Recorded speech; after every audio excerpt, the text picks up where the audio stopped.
Hey, guys. What's up, G? Want to go to Chachki's? Get some coffee? Oh, it's a little early. I gotta get out of here. I think I'm gonna lose it. Uh-oh. Sounds like somebody's got a case of the Mondays.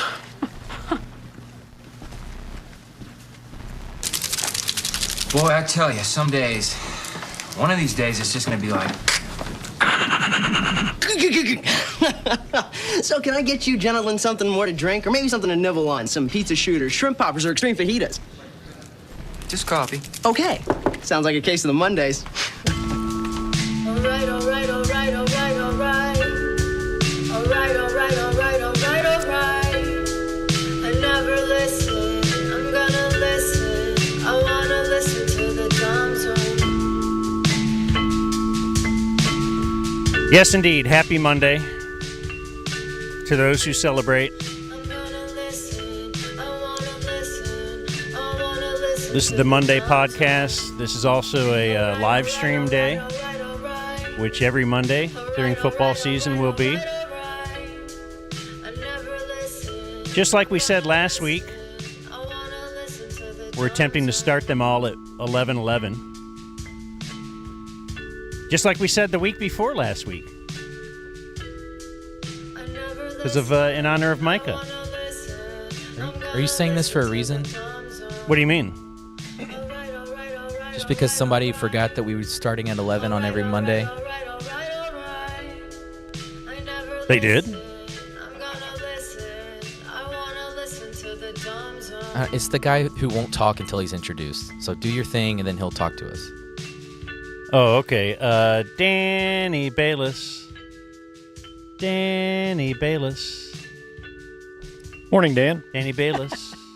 Danny Bayless. Knock City Knocker. Hey, Danny. How's it going? Great. How are you? You didn't know we were starting early? The Monday start? Did you feel the Cowboy game not being yesterday might change our minds? No, I just look at the calendar, and the time said noon to 3. And I still got here before you. That is amazing. I had a lot of traffic. There was flooding. There was high water. Because of the hurricane? The sun was in my eyes. Man, don't talk to me about traffic for the rest of October. Go on. Oh, fair? Dude. You went to the fair? No, but the fair is between me and you here. So anytime we're downtown, it doesn't matter what time of day. It's log jam right around 2nd Avenue. Not terrible today, but good God. I love the fair. I just don't like driving in its traffic. Do you love the fair? I do. Man. I used to not. The fair sucks. Now with a little one, you see it through different eyes. It's kind of fun. Or we're supposed to say it's good because Rob wanted us to go do a show out there or something? No, we're not doing anything at the fair. The fair's... Oh, we're not? Okay. All right. Responded to the email. Okay. I did. So rip it if you... Well, I read it, and I thought about it, but I don't know. Here's a guy that needs to be responded to. Here's a guy that wants a response. Good idea. It is a good idea, but... Great idea, Rob. You know, when is the fair, done? When's the whole thing over? Into the end of October, right? It's like 4 weeks. Oh, we have that much time? Mm-hmm. Okay. I'm responding now. This is where we respond to email. If you email me, generally, you won't get a reply, but then just watch the show, listen to the show. I mean, no two things go more together than the dumb zone and the fair. Yeah. Who doesn't love fried things? Yep.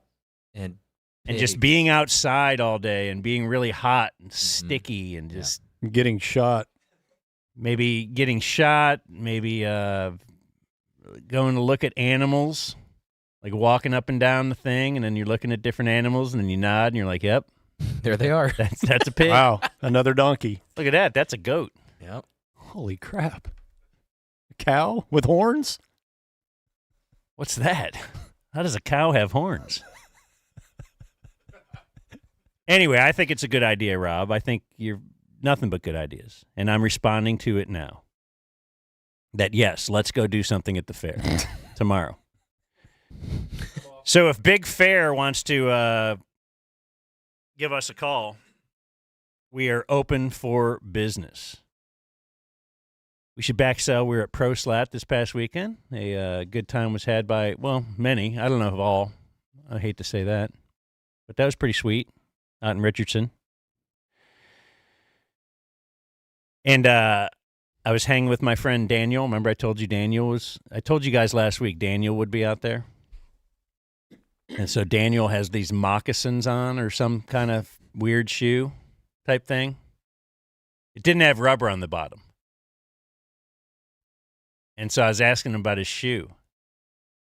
And then he started telling me about, like,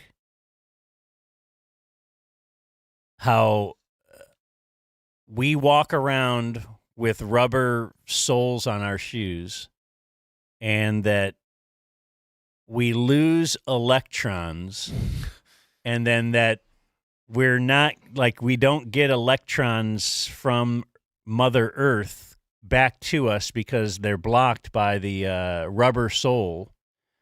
And he said, so he started wearing these shoes and, like, walking around without shoes in the yard or around the house or something.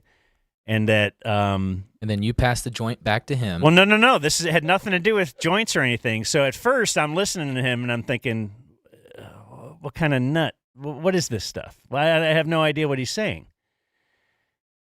And then so that's all the info I'm going on, is this guy I know told me, and he's like, I'm sleeping better. I feel great.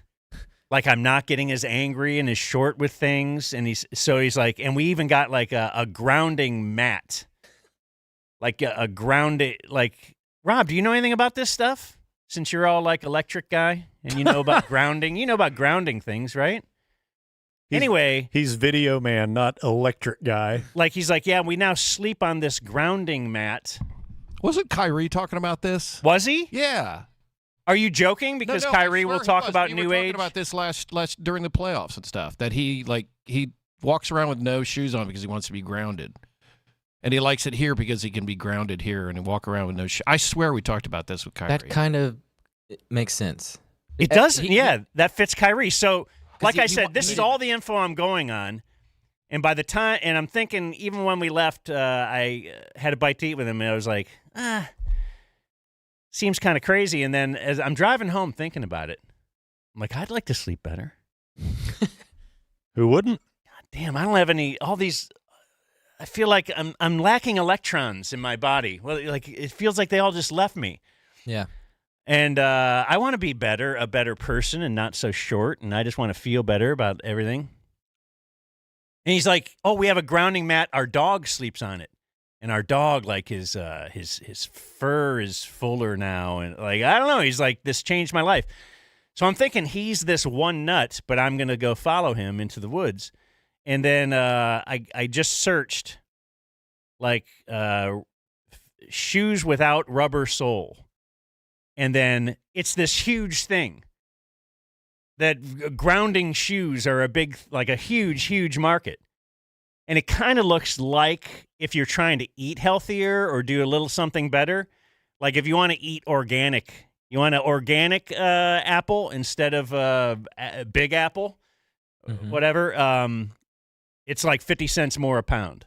Or whatever. It's always more. If you want to do something that supposedly is better for you, it'll cost you more. Yeah, because it's made with love. Well, you would think if I don't have to have the rubber sole and it's kind of looks like a crappier shoe, it's going to be cheaper. less. Yeah, and it's not.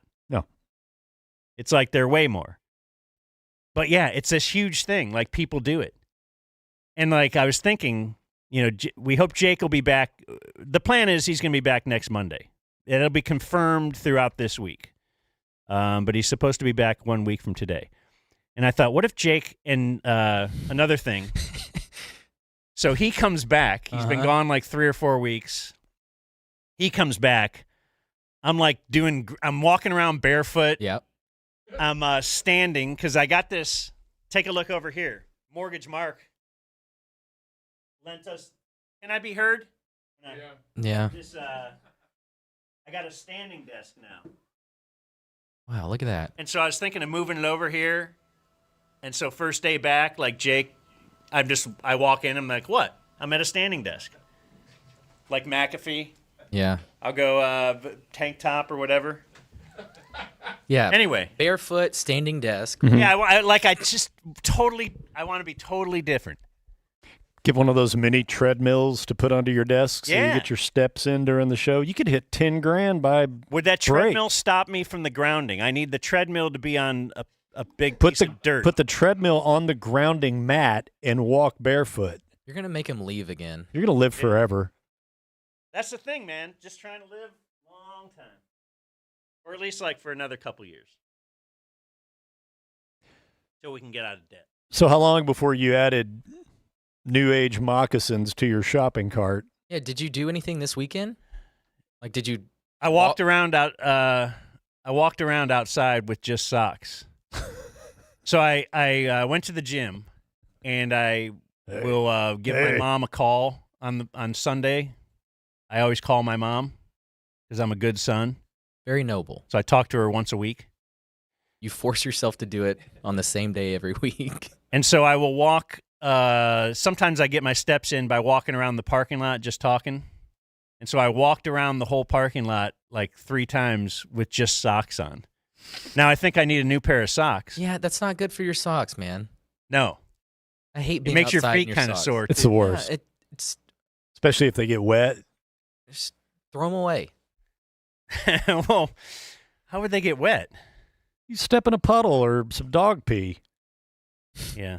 There's not a lot of dogs peeing in the middle of the 24-hour fitness parking lot. Or around the perimeter, because I walked around the perimeter. Did you consider some moccasins? Oh, yeah. No, it's still on the list. So you but haven't- I don't know that I want to dive that. I'm doing my own research here, Uh-huh. much like A-Rod. I got to do my own research. Anyway, we're in our downtown Dallas studios today. I don't think I wouldn't want to do a show with you if you were barefoot. No? I'm putting that out there. You always do show with me in just socks when we're in the den. Yep. Yeah, but that's your house. And your so I don't know if rules. that's grounding if I'm carpet on Above the carpet garage? in my house. Oh, he's gonna make us do the show outside. Yeah, do we have to go do the show outside? So I could stand there, and then I'll be full of electrons by the end of the show. I'll be like, I could be kind of like, not Homelander. Who am I trying to think of from The Boys? One of the superheroes gets all their power from electricity. Only you would know. Okay, Yeah. I'm about to leave. Only me. I mean, in this room. Me and millions of other satisfied customers who watch The Boys on Amazon Prime. The shoes off thing at Dan's loft, the Dragon Den, it causes me great consternation because there's been 2 times that I've been on my way to Dan's and realized that I've worn no-show socks, and I hate the way those look without shoes. You know what I'm talking about? The really low ones. The really low ones that look like you forgot socks and you're trying on shoes at a shoe store and they give you those little slip-on things. That happened to me the other day. So I have to like remind myself, don't wear stupid socks. I got to extra Dan's socks. house. I have like a whole a 10-pack. Rob has borrowed some in the past. Like they're brand new, and I'll just break them out for you if you need some socks. Is that why would you need socks if you're – is it in case you wore like flip-flops? What do you mean? To your house? Why would you need to give somebody socks if they were at your house? Yeah. That's why, if they don't want to go up there Stepped in a barefoot. water puddle in his garage. My socks Okay. were wet. All right. He loaned me. What color do you think they were? Black. There you go. Well, what time of day was it? Daytime? Yeah. Are you guys against my black socks? Well, no, I'm just saying These socks matter. You wear black socks during the day, but your night socks are white. My night socks are white. And I hate that I know that about you. That's how I can. I don't know if I've ever seen Dan at night. That's the thing. Great thing to see. You see him coming. Anyway, Or at least his ankles. We're in our downtown Dallas studio. We have a lot of football today. Kind of enjoyed yesterday because of the no Cowboys. It was very relaxing. The pressure was off. Yeah. I didn't have to listen to every word a commentator said. Yeah, make notes, go back, do it again. Or watch any of it. Cut all the audio. Oh, well. Yeah, you can go that way. Okay, I guess that's what you might do on a show that just talks a lot of football. Around the NFL will just be you and I. Okay. It yeah. usually is. You and me. Rania, you and I am. Yeah, you're right. You and me. Yep. Totes. We're learning English here. We're doing a lot of stuff. Learning about electrons. So I can't believe he hit you with that at like 9:30 in the morning. What? Was this The after whole the electrons thing, or was it after the show? It was after the show. Okay. After the Still, show, we had at 2 a little. o'clock in the afternoon. Even worse, you're trying to get out of there and Just- getting cornered by a guy talking about your foot electrons. No, he's a buddy. I wanted to have lunch with him. This sounds like a cloud of smoke conversation at 11:45 on a Friday night. No, he sold me, dude. Electrons, man. I think I'm in. This guy's healthy, Yeah. fit, slaying it. Is Hitting that what tail left and right. you want to be that's my slaying? goal. You want to be slaying it? My goal is to slay it. Speaking of slaying it, in studio we have Shane from Colleyville. Remember Shane? He's a former Fight Night contestant. Probably Victor. Victor? Yeah. I mean, look at him. I remember when Shane used to weigh about 150 pounds. Yeah, now he's all cut, Mm-hmm. beefy. Check. You met him when he was a high school kid, right? Somewhere, high school, college, after Came college. up to the I Ticket met- Studios many years Yeah. ago. I met you when I was 18. Like I just graduated a month before, and I think Danny I met when I was 20. Yep. You were in college when I met Yeah. you. Yeah. Yeah, you were finally legal. What are you, That's it. 6'6"? 5. 6'5"? Yeah, about 6'5", 165, I think is Mhm. about what you weighed in back then. It took me 23 years, but I put on another 90 since then. How's your electrons? My electrons suck, Okay. but I do know a guy that's into all this nonsense. Yeah? Yeah, and he's also into CrossFit, so it all tracks. It's kind of the same vein of people. Okay. It's all marketing, right? Yeah. Just to get cash. Yeah, but they'll go out. They'll like, I don't know, as man. opposed to spending 5 to 10 minutes doing like yoga or stretching in the morning, he'll go outside in his yard and like grip his toes into the grass. like, Okay. lay down for a little bit. all that Okay. stuff. That's me. I can do that. No, you can't. Can you see that? Future No, me? I can't. You won't do this. I want to grip my toes into something, man. It's going to be great. You're going to Uh, grip your toes into the leavings of Bodie, I'd also and that's going to be to, funny. like to acknowledge that in studio back there next to Video Man is another Video Man, Michael Copeland. Let's What's give his it up. website? Copeland Productions? A Copeland Productions. No. Production. Production, just one production. Copeland Productions was taken, so now it's acopelandproduction.com. A Copeland. Oh, okay, because it's A Copeland Production. A Copeland production. Yeah. Why do we have so many hot guys in here? Yeah, we shouldn't invite hot guys. That hurts us. Yeah, it makes us look bad. They're all hot. They're all tall. And then there's Lil Blake, Here's me. little tiny Blake. Tiny Blake. Anyway, so I already kind of told you some of my weekend check, I guess, because I'm now Electra man, or I hope to be. And but we do have a weekend check, and we want to say it is sponsored today by a brand new client. Client? Are they a client, or are we their client? You could be Sponsor? their client. Anyway, they're a sponsor. It is Ownwell. Yes.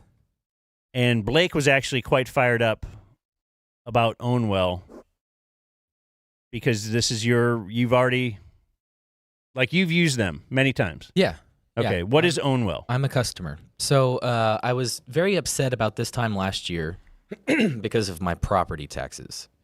Mhm. So I bought my first house in 2021 and then just went through the gambit of your house is worth, something way up here. This is how much you have to pay. And then once you start paying taxes on it, then it skyrockets. So I found Ownwell, and they help you fight property taxes.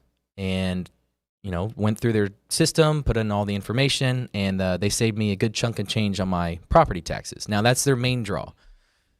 But it doesn't stop there. They've lowered my cable bill, my phone bill, and a couple of my subscriptions. So Ownwell helps you save money. And the best part is you don't have to pay like anything up front. You don't have to pay anything per month or per year. You just pay a small percentage of what they save you. What? So really, they save me a bunch of money on my property taxes. I just pay a really small percentage of that. And that's it. It's wonderful. Okay, their big bid is that now, or I guess October, you start getting your property tax bill. Yes. Yeah. So you're going to open that piece of mail. You're going to get really upset. Every time.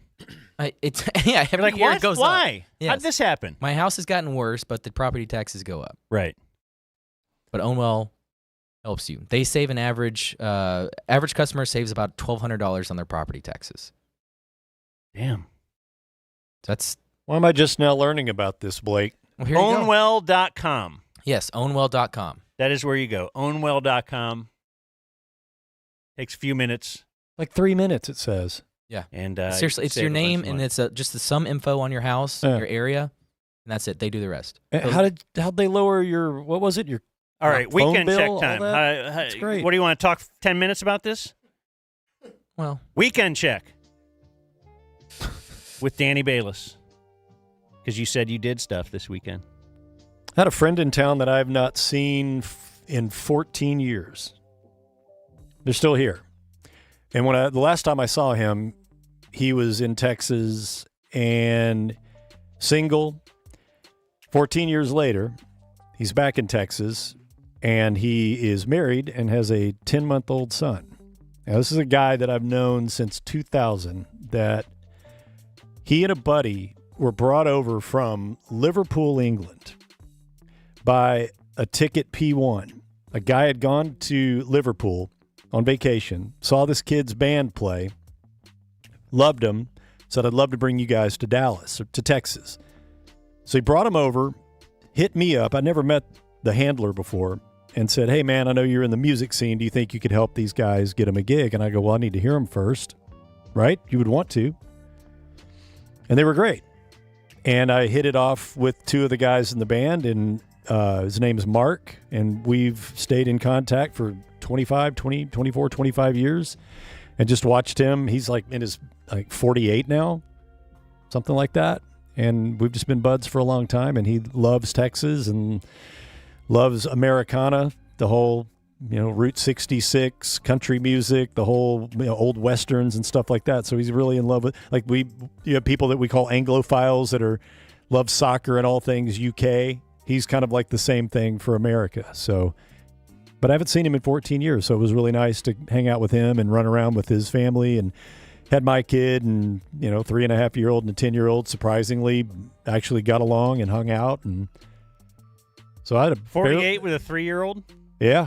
Okay. No, 48 with a 10-month-old. 10-month-old? Uh-huh. Oh. Young wife.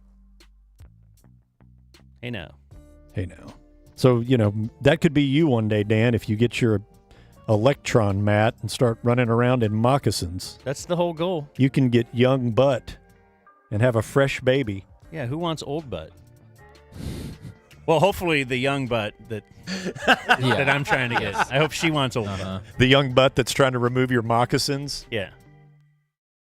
To get on it? Is it a band anyone's heard of? No. Okay. No.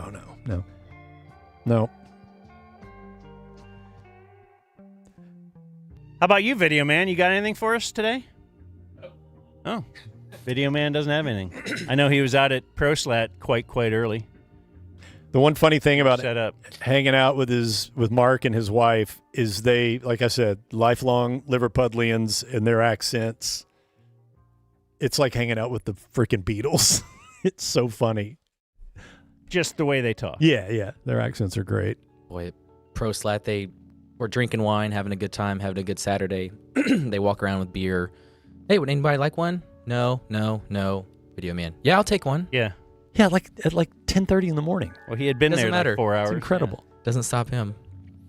I'd like to tell you about my recent trip to the dentist, if I may, because I hadn't been in a decade.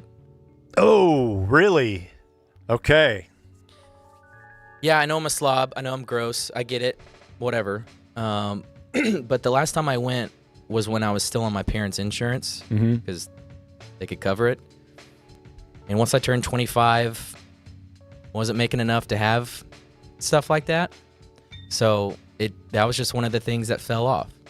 And so working at the ticket, when we did have insurance, I wasn't making enough to contribute to a dental fund. The dental insurance is like $10 a month. Was it? It's really cheap. Yeah. Well, Or $10 a pay period. Needed that $10. Yeah. So wife got really good insurance, signed up for dental, and decided I've got to go. And it was one of those things where I hated going to the dentist as a kid. Like someone scraping on your teeth and just beating the hell out of your gums didn't really interest me. And so when I don't know, got of age, I just thought, I'm an adult. I can make my own decisions. I won't put myself through this pain.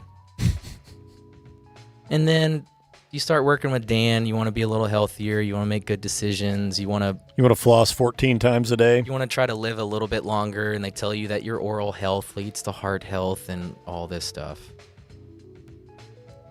So I went, and I mean, from the time I made the appointment to the appointment, I dreaded it. And even sitting in the chair, they took my blood pressure. It was really high because I'm just sitting there nervous. Wow.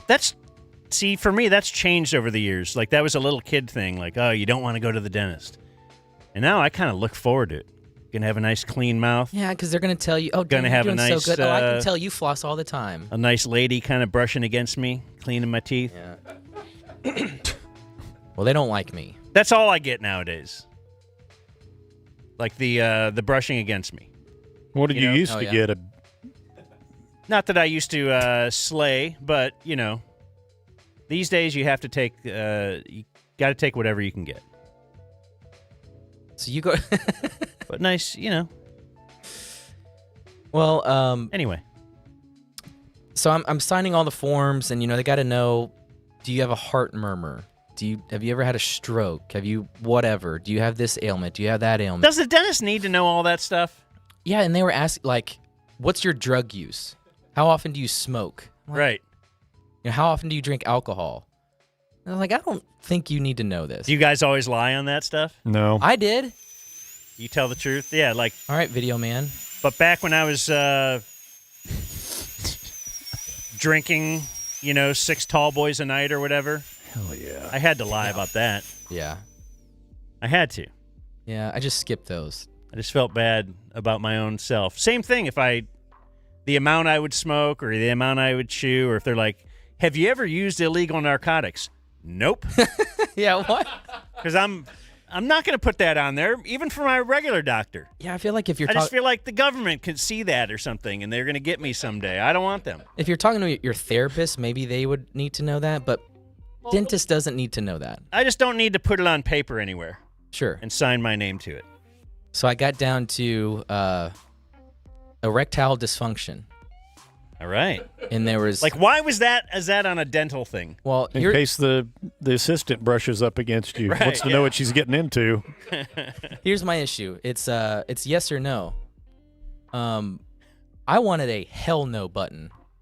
Because not me. Not me, bro. It's never happened to me. I was going down like, it's okay, so functioning. You might need to know if stroke. I would just look at the hypertension. alcohol consumption and just draw an arrow that points to that. Yeah, well, I mean, they're very connected. Why does this dentist need to know all these questions? What if that was the one thing you mark? Yes, because you know how it's always no. You can just kind of draw a line through the boxes. Or then the lady definitely sees that when And then they have like a reasons box or other box, but I could put yes and then like looking for help ... or something. Mm-hmm. Maybe that could be my icebreaker. But then dysfunction, that's subjective. I think it's working fine. Works for a little bit. Yeah. You're not done, are you? I can be if you want. No. I don't want you to be. I want to know what the dentist said after 10 years of blowing them off. How bad were they? So they do the x-rays, they do all this, and then, she could tell that I was going to have a hard time with my deep clean. Yep. And did you have infections in your gums and all that? Not really. I mean, even as a kid, like I never had a cavity, didn't have to do any of that. So, I mean, I didn't have any serious work. It was just a lot of scraping. Never had a cavity. No. Wow. I think people are just naturally... Yeah. I think there's a good amount of naturally inclined for whatever. I think my wife has never had a cavity. I've had 1 million of them. God, I had to get one filled last year. I've had 1 million as a kid, but then I haven't since I started better taking care of my teeth. Yeah. Yeah, it's probably a genetic thing. But I think as a little kid, I was never told to floss. Yeah, I was a 19-year-old mom. she wasn't really into parenting. And so she's, taking me through the X-rays and whatnot, and it's all she fine. got older. Just some preventative stuff, but then the deep cleaning just. Mm-hmm. I have a Fitbit where I can track my heart rate. Yeah. I can see like the spikes of just sitting there in the chair. Did you do gas or anything? They had like a local like gel that they put on it. But they'll give you some nitrous to calm you down too if you want it. Oh, really? Yeah. How long were you there? I was there for a long time because they did, the initial stuff of, hey, let's take your X-ray. Take What's your a long pictures. time? Couple hours, right? I was there for 3.5 hours. Whoa! Yeah, I missed a meeting. Wow. How you Yeah. feel? Good? I'm good now. Are you going to go twice a year now? Yes, you should. I was going to ask you because they said we recommend coming back every 3 months. Whoa. If it's been so I did the same thing about a year and a half ago. It had been probably 12 years since I'd been to the dentist for similar reasons, mainly just laziness, and it's kind of the last thing you think about. Yeah. I brush every day, I floss, everything's fine. I started having some pain, and I have a really good buddy that I've known for a long time that is a great dentist, and he once or twice a year is like, we got to get you in the chair. I'm like, I know, I'll do it. So I finally booked the appointment, went through everything that you went through, the x-rays. They checked the gum line. My gum lines had been kind of receding a little bit because just the lack of professional care on them. And I was there for 2.5 hours too with all the scraping. I had to go back and get a deep clean after one side of my mouth healed. And I had to do the other side. And it was infection. They made me rinse with hydrogen peroxide for a week. It was not good. My teeth were so bad, like not cavities. I had one tiny cavity in one of my wisdom teeth. My teeth were so bad with infection under the gum line that my 2 top wisdom teeth were just loose, and he just pulled them out. Where normally at my age, you have to go in there. It's kind of dangerous to get them pulled out, and you have to go to an oral surgeon, and they, it's a pretty big deal. But he just had the pliers and just yanked them out. But I dedicated myself after that visit to doing the appointments and flossing every single day and the brushing and doing it the right way, the electric toothbrush, all of it.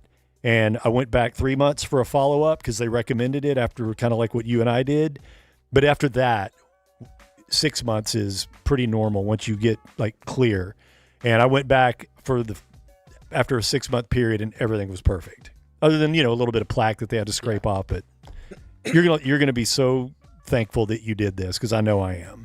So so now I'm getting everything itemized for my insurance and whatnot, and I'm just going through some of the things that they're charging me for, and one of them was like education, like how to floss. Mm-hmm. $95. Yeah. What? Yeah. It says education is $95. I'll have to find it, but it's basically teaching you how to brush and how to floss, and next to it, the charge was $95. I think I would dispute that charge. Well, I didn't. It's to the insurance. The insurance will dispute that. Trust me. Insurance companies negotiate with dentists and doctors all the time. My out-of-pocket was $0, so I didn't really care. But still, for her to say, okay, you grab it like this, you go down, and then you try to make a C with it and do this. So you've never flossed? No, I didn't. That was not. She just did that, and they're charging the insurance. Oh, okay. I know how to brush and floss, but they just educate $95.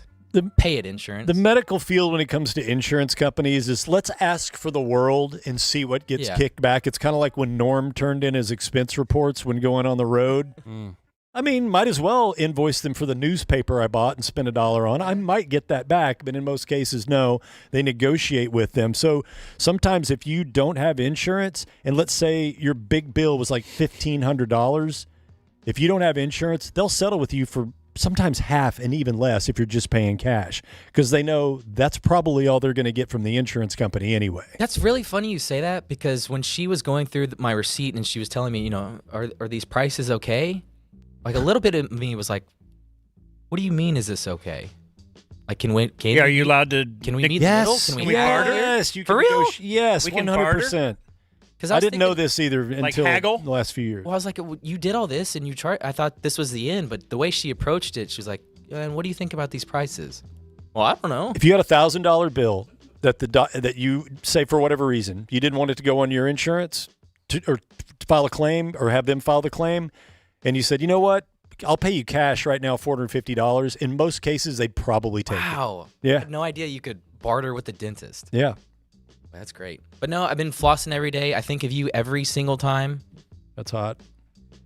You flossing with one hand? Oh, Dan. What's the other hand doing? Thinking of Dan Yeah. and his young butt. No, he's got old butt. Yeah, he does have old butt. But now he's about to have outside feet, which is gross. Maybe. Not sure. Maybe I have lots of socks, so I'll just wear all my socks out and see how it goes. Doesn't that defeat the purpose? Don't you need to be barefoot, being at one with nature, not with a sock barrier? Apparently the sock, it's just no rubber. It's always been your thing, no rubber. Right. That's right, man. You know it, bro. No, I've always said no glove, no love. That's not what you say off the air. Well, that's for you. He's never used one. Hitting me. You know what? Before NFL, I have college football, at least tiny note. And let's say college football tiny note has a sponsor today. Want to do that? Okay. And let's say college football tiny note is sponsored by Lone Star Beer, the national beer of Texas, celebrating 140 years of brewing in Texas. They are a, should I say a proud partner? You don't know how they feel. I'm of proud. the Dumb Zone. They are a partner. They may be an embarrassed partner, Yeah, but they're partners. They could be embarrassed. But yeah, they've hooked us up. We do some cowboy watching parties. Gonna have another one this coming Sunday, as a matter of fact, high atop my garage for Sunday night football. And Lone Star Beer will be there.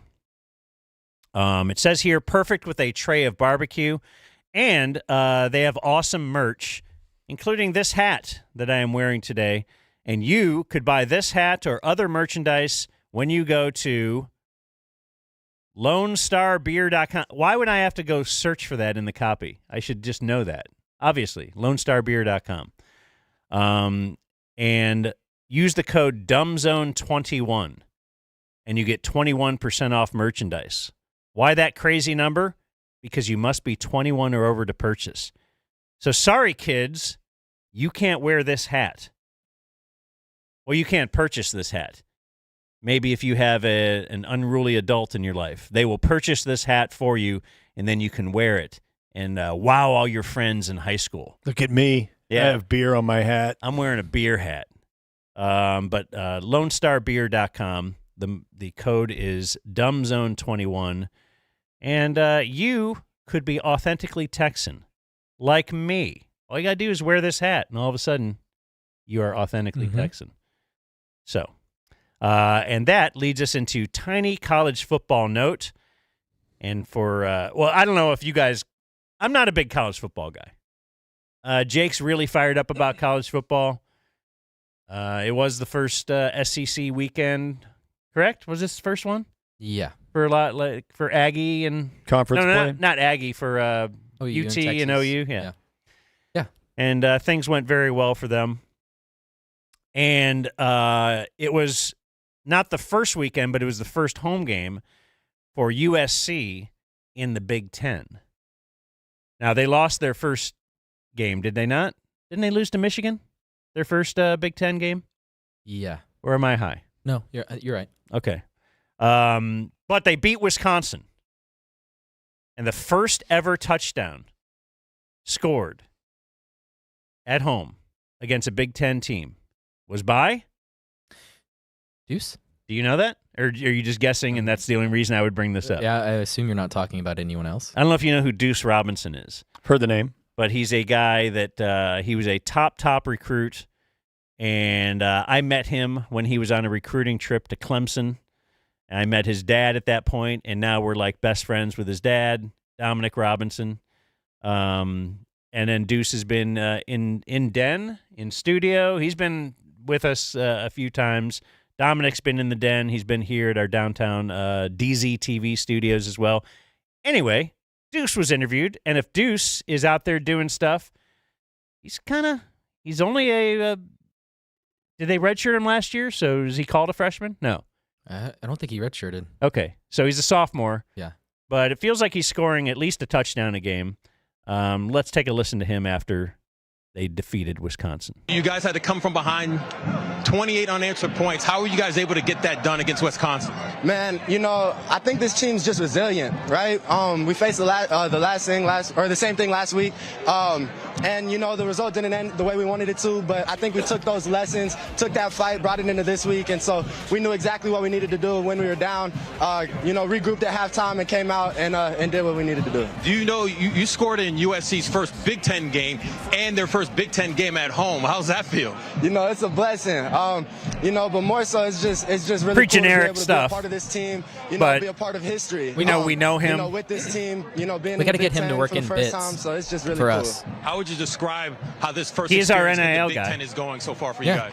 Yeah, we pride Like, he should ourselves end on every being a interview physical with no team. puppet. I think This is kind of funny. I think there were questions about whether we could, compete. These guys started playing like 2 feet away from him. Every game, we're just trying to go out and show that we belong in the Big Ten. How good does this feel? Man, it feels amazing. Tough I'm questions, super proud though, of fired you. at Deuce's Super head. part of this team.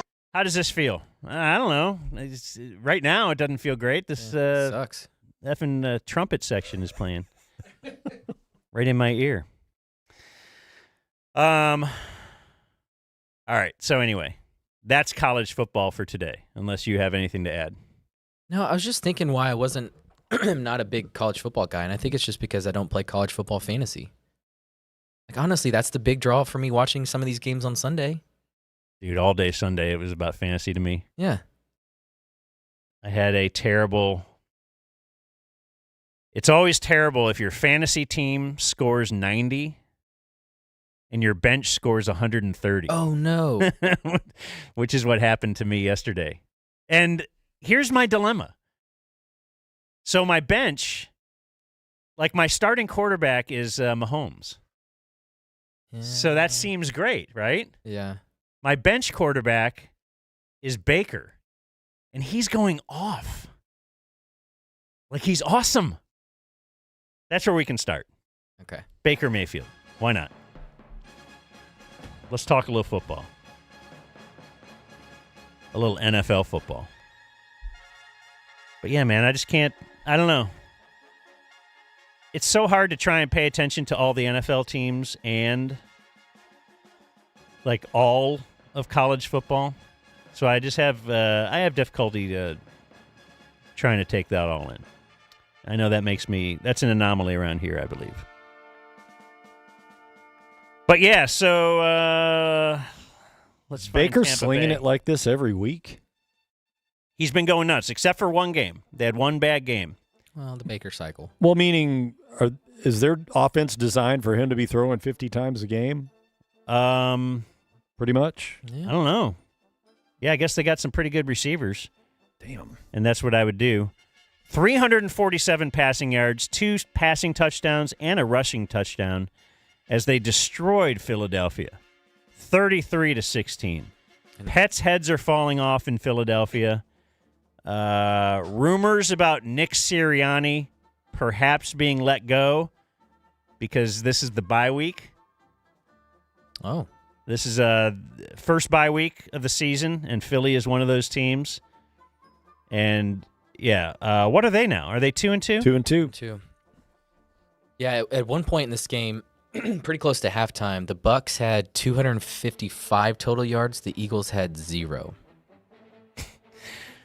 Browns fans, friends of mine, were texting me at halftime that Baker in 2 quarters has as many touchdowns as Deshaun Watson in 3 games. Yep. Which he did. And I think, was it Baker had more passing yards in the first half than Deshaun Watson has had in a game as a Brown? Really? I think that was the stat I saw. Well, so good trade. Let's see. We also had some good fun. I think this is good fun with the broadcast. So it was the game of the week, which, of course, is Tom Brady. Tom Brady used to play for New England Patriots and Tampa Bay Buccaneers. Tampa Bay. So they're coming back from break here. So you'll hear them come back from break. And then Brohard and Tom Brady will pick it up. 911 Lone Star, the final season, tomorrow on Fox. Oh, Kim. I kept that in only because, so it's the final season of 911 Lone Star. I'm guessing it's not the second season, or else you wouldn't deem it as that. So it must be long. It must be some extended thing. Anyone here ever seen 1 minute of 911 Lone Star? I watched the pilot because it was Texas. Yeah, it was Lone Star. Rob Lowe, I believe, is the lead in it. And when it came out, I think we had some homework assignment just to watch it on the hard line and report back, and all of us thought it was horrible. And okay, so it's a pretty old show. Yeah, it's been around for years. You were on the whole hard line doing an assignment for that. Okay. Anyway, that's not what's interesting about this cut. 911 Lone Star, the final season, tomorrow on Fox. Well, Baker Mayfield sizzling to start and took a little playful jab at our guy here. Said, quote, "They wanted me to come in, be myself, bring the joy back to football for guys who weren't having as much fun." It's funny because you've made this environment for me very stressful up here in the booth, so I understand where he's coming from. Do you feel it? No. Feel the stress? No. Well, I was going to say, I thought stressful was not having Super Bowl rings. So there was a mindset of a champion that I took to work every day. This wasn't daycare. If I wanted to have fun, I was going to go to Disneyland with my kids. Yeah, so as you were saying, go ahead. That's you feel like I feel like there's more in there to say. There's a way to approach this game, and it's that with the right mindset and try to push each other outside of our comfort zone. And great teammates do that. You come in, I have someone like Gronkowski, I have someone like Evans. There's high expectations for us. We got to make sure we go out there and deliver. The competitive juice is still flowing, still in there. I love no apologies. Hell yeah, that's great. Kind of funny in there how he did say, great teammates do that. I think he was saying he's a great teammate. Great teammates hold you accountable. Yeah, and great teammates win you Super Bowl rings. So he's trying to say, yes, Tom Brady is saying, I am a great teammate because great teammates will hold you accountable. Boy, he knocked KB's needle right out of the groove, didn't he? With that, I want to hear his reply. His also, response. In listening to this, I think KB wanted to move on because he's KB and he doesn't know what good TV or broadcasting is. And I think he had a producer in his ear. Stay on this. Keep going. Keep going. Because listen, he's about to move. He's about to move off, and then he brings it back. He's uncomfortable. Clearly. Yeah. Baker was on a podcast last week. He said the building was a little bit different with Tom in there. Obviously, playing wise, Tom is different. He had everybody dialed in, high strung environment. So I think everybody was pretty stressed out. They wanted me to come in, be myself, bring the joy back to football for guys who weren't having as much fun. You hear some of the stories about if he didn't like a certain play call and he didn't like it throughout the week and they still call it in the game, there might have been a throwaway on purpose or throwing it at the running back or receiver's feet. Interesting. There were a lot of mind games going on. I mean, that was an unfiltered shot that Tom fired. That was good. Can you play it again? I want to hear it again. Well, Baker started it. It's just interesting to hear a color guy in a booth but that's respond. What you wanted. That's why I said I love it. That's why I said that I love it, because this is fantastic. Well, Baker Mayfield sizzling to start and took a little playful jab at our guy here. Said, quote, "They wanted me to come in, be myself, bring the joy back to football for guys who weren't having as much fun." It's funny because you've made this environment for me very stressful up here in the booth, so I understand where he's coming from. Do you feel it? No. Feel the stress? No. Well, I was going to say, I thought stressful was not having Super Bowl rings. So there was a mindset of a champion that I took to work every day. This wasn't daycare. If I wanted to have fun, I was going to go to Disneyland with my kids. So good. Yeah, so, as you were saying, he's like, I can't believe he just did that.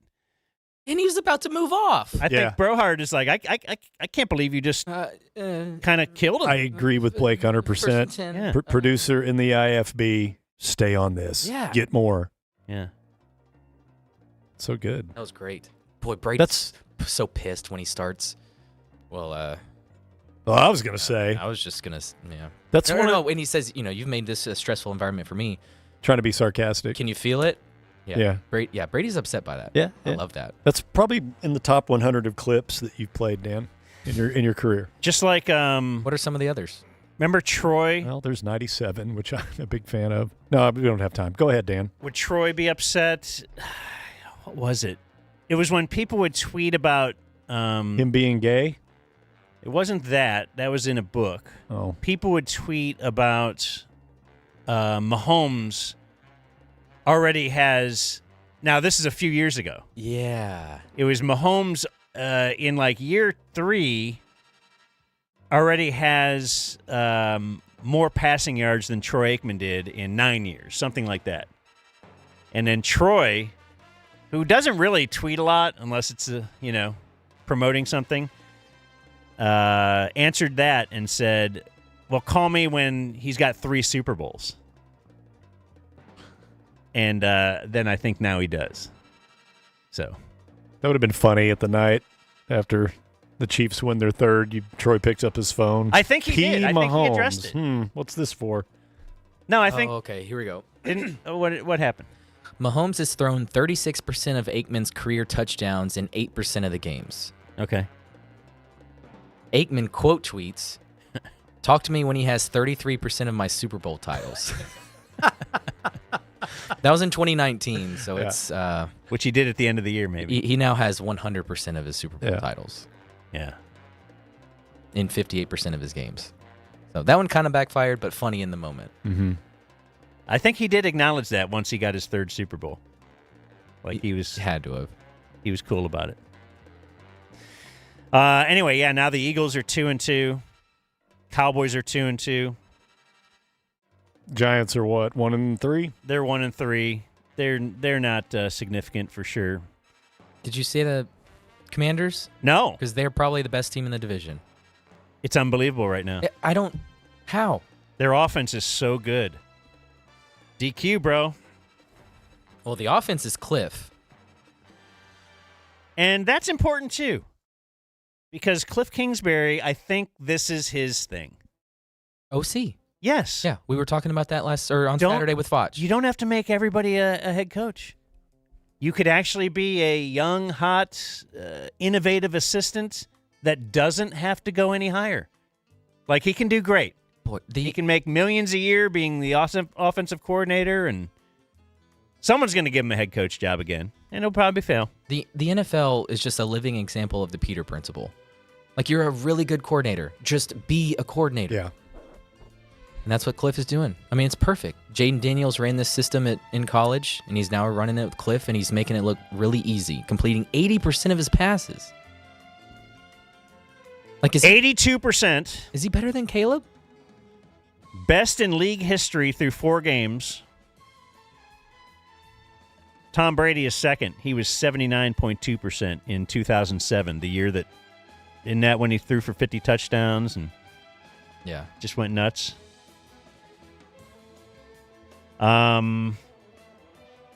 He also leads the league in passes completed, traveling at least 10 yards past the line of scrimmage. So it's not like he's just dinking it.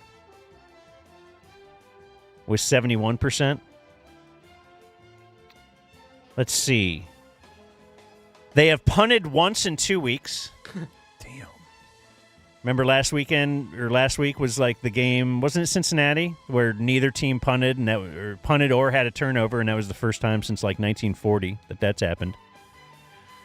They won this week 42-14 at Arizona, so they're on the road too. 2 straight road games, dominating. Yeah, that was a big one for Cliff. Oh, that's right. A little Cliff Kingsbury coming back to Arizona game.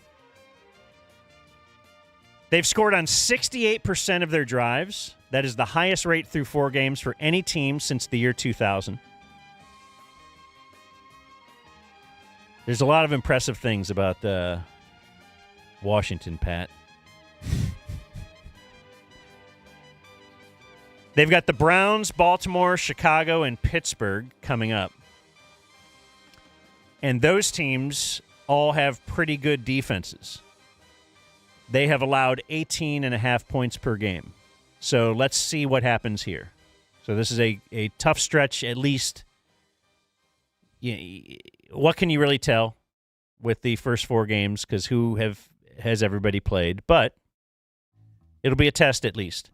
And the interesting quirk in the schedule is Washington doesn't face the Eagles or the Cowboys until Week 11. And then 4 of their last 7 games are against either the Eagles or the Cowboys. So that should be fun. If all those teams are still healthy. All the quarterbacks are in place, which you never know. Because isn't that what we were talking about with Jaden Daniels? He just looks so little. Like just slight. Yeah. Is this going to be RG3 all over again? Where his body just can't take the pounding. Yeah, because he runs a lot. And from what I've seen, he doesn't slide a whole ton. Like, what are we thinking right now about... It feels like the AFC... You kind of feel like the powers are... you got your Bills. You got your Ravens. I still like the Texans. And, of course, the Chiefs. Okay, well, and why shouldn't I still like the Texans? They are 3-1. They just don't seem to be doing it like we thought they would. You know, kind of close games. Close game against Jacksonville Sunday. But those teams are all 3-1 or 4-0. Kansas City undefeated. Ravens 2-2, but 2 in a row. Oh, I'm sorry. Steelers are 3-1. But yes, 2 in a row, and apparently, like, according to Aaron Schatz, like one of the top 2-2 team in the last 50 years, something like that. Like they should be better than they are. But their defense didn't melt down yesterday like it has been the case in the second half. They kind of just held on. Of course, that makes you think a lot about the Cowboys because of Derrick Henry. And you were arguing with Vach this weekend about Derrick Henry a little bit. Did you at least see that? Yeah. Yeah, I mean, I watched highlights. I didn't watch the whole game, but I knew very first what had play. happened. Yeah. Insane. We all remember, Vach said, I don't see how Derrick Henry could have helped the Cowboys.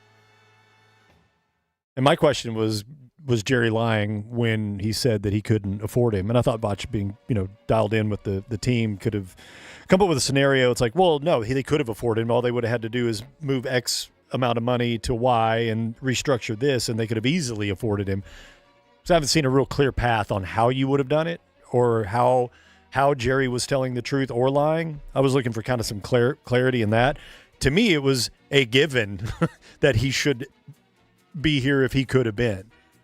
To further illustrate that Jerry sucks. And dude ran for 200 and 199, 200 yesterday. Good gravy. Yeah, he was in the game at 35-10 trying to get 200. And maybe some of that was garbage, but it wasn't garbage at half. No, he had 140 in the first half, something like that. And my whole point was Derrick Henry doesn't need an elite offensive line to get 4 or 5 yards a carry. You're right. We don't have an elite offensive line. Like, take a look at, hand Deuce Vaughn the ball in Baltimore's offense. Right. He's Pancake City. He does what he does here, is run into the butthole of an offensive lineman and fall to the ground like a sad pancake. Where Derrick Henry will go through your butthole, out of your mouth, and pick up 3.5. So they were on Sunday Night Football. So hell yes, he could have helped this team. And Lamar Jackson, I mean, here's a guy. The guy is just Mike. You won't believe this guy. He's just taking the team. He's got some answers. He's got some questions about the postseason, but as far as right now, anyway, Collinsworth had a little Derrick Henry story that related to the Dallas Cowboys. Thought you guys would like to hear. So everybody fears the stiff arm, right? Everybody does. Great story Derrick Henry was telling us is that Trayvon Diggs last week came up to try and tackle him. And as he was approaching, Derrick Henry said, you're not stiff-arming me, while he's making the tackle. You ever heard that before? I've never heard that. That's crazy, right? Never heard that before. Legend of Derrick Henry. Stiff arm, a big part of it. Thanks, Chris. During the play. Baltimore scored 35 points. Lamar Jackson threw 18 passes. That's been there. It's what they do. Yeah, it is what they do. Like, Harbaugh is so happy to have a Derrick Henry. It is funny. Hey, we need to get Lamar more help.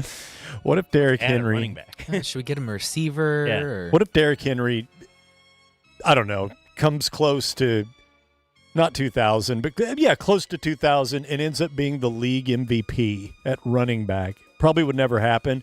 Yeah. But if he's churning out 150 yards a game on average, you'd have to make the argument, but we couldn't afford him. They could easily have afforded Derrick Henry. Couldn't afford him. That's the point. And I don't know if you care about all the probability stats or whatever, but they did one on the 87-yard touchdown. He had like a 0.1% chance of scoring a touchdown on that play, given the traffic around the line of scrimmage and the safeties angles, and that 30-year-old, 250-pound running back was able to outrun everyone for a touchdown. Mm-hmm. So, how old is he? 30. Okay. Same age Which as is Zeke. Yeah. Same draft as Zeke, right? Zeke. We have Zeke. That was our answer. The same year. Get Zeke back. But anyway, to your point, he doesn't need wide open spaces to be efficient. But we couldn't afford him. No, that you just thought of something you could say to double down when somebody challenged you and you know that you're wrong. Has Jerry ever admitted a mistake? Has he ever said, wow, we really screwed the pooch on that one? Boy, I don't even think he's said his illegitimate daughter's been a mistake, so no. People like that are incredible. What about just, missed that one. Yeah, if this keeps on, we'd like to have that one back, but we got to play with what we've got. Who's going to fire him? He can say that. People like that with egos like that can never admit they're wrong, and they always double down or make excuses or get defensive. You think this is bad? Wait till it's Steven's turn.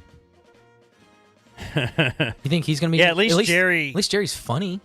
Funny and built this with his own two hands type thing. Mm-hmm. Yeah, I'm not looking forward to that era. Although the thought is perhaps Steven will hire a football man to come in here. I want you to know I've had my share of mess-ups, too, and we probably are well aware of those. Okay. There you go. Well, he has admitted it. But nothing specific. That would probably be the best thing for Steven for his PR. Like, I don't know if Aikman has aged out of wanting to do it, but I know Aikman used to want to get in the front office game. That'd be cool. But if his first official act as owner, if Jerry was no longer with us, is, hey, I'm gonna hire Troy Aikman to be the general manager. Like, at least he'd win the PR thing. Yeah. But who knows? Ambiguity. How do you think the PR would be if they hired Romo? Less good? Yeah. There's way too much Romo haters or Romo hate. Romo's not researching players or anything. That's what I mean. No, he quit researching players after his first year as an announcer.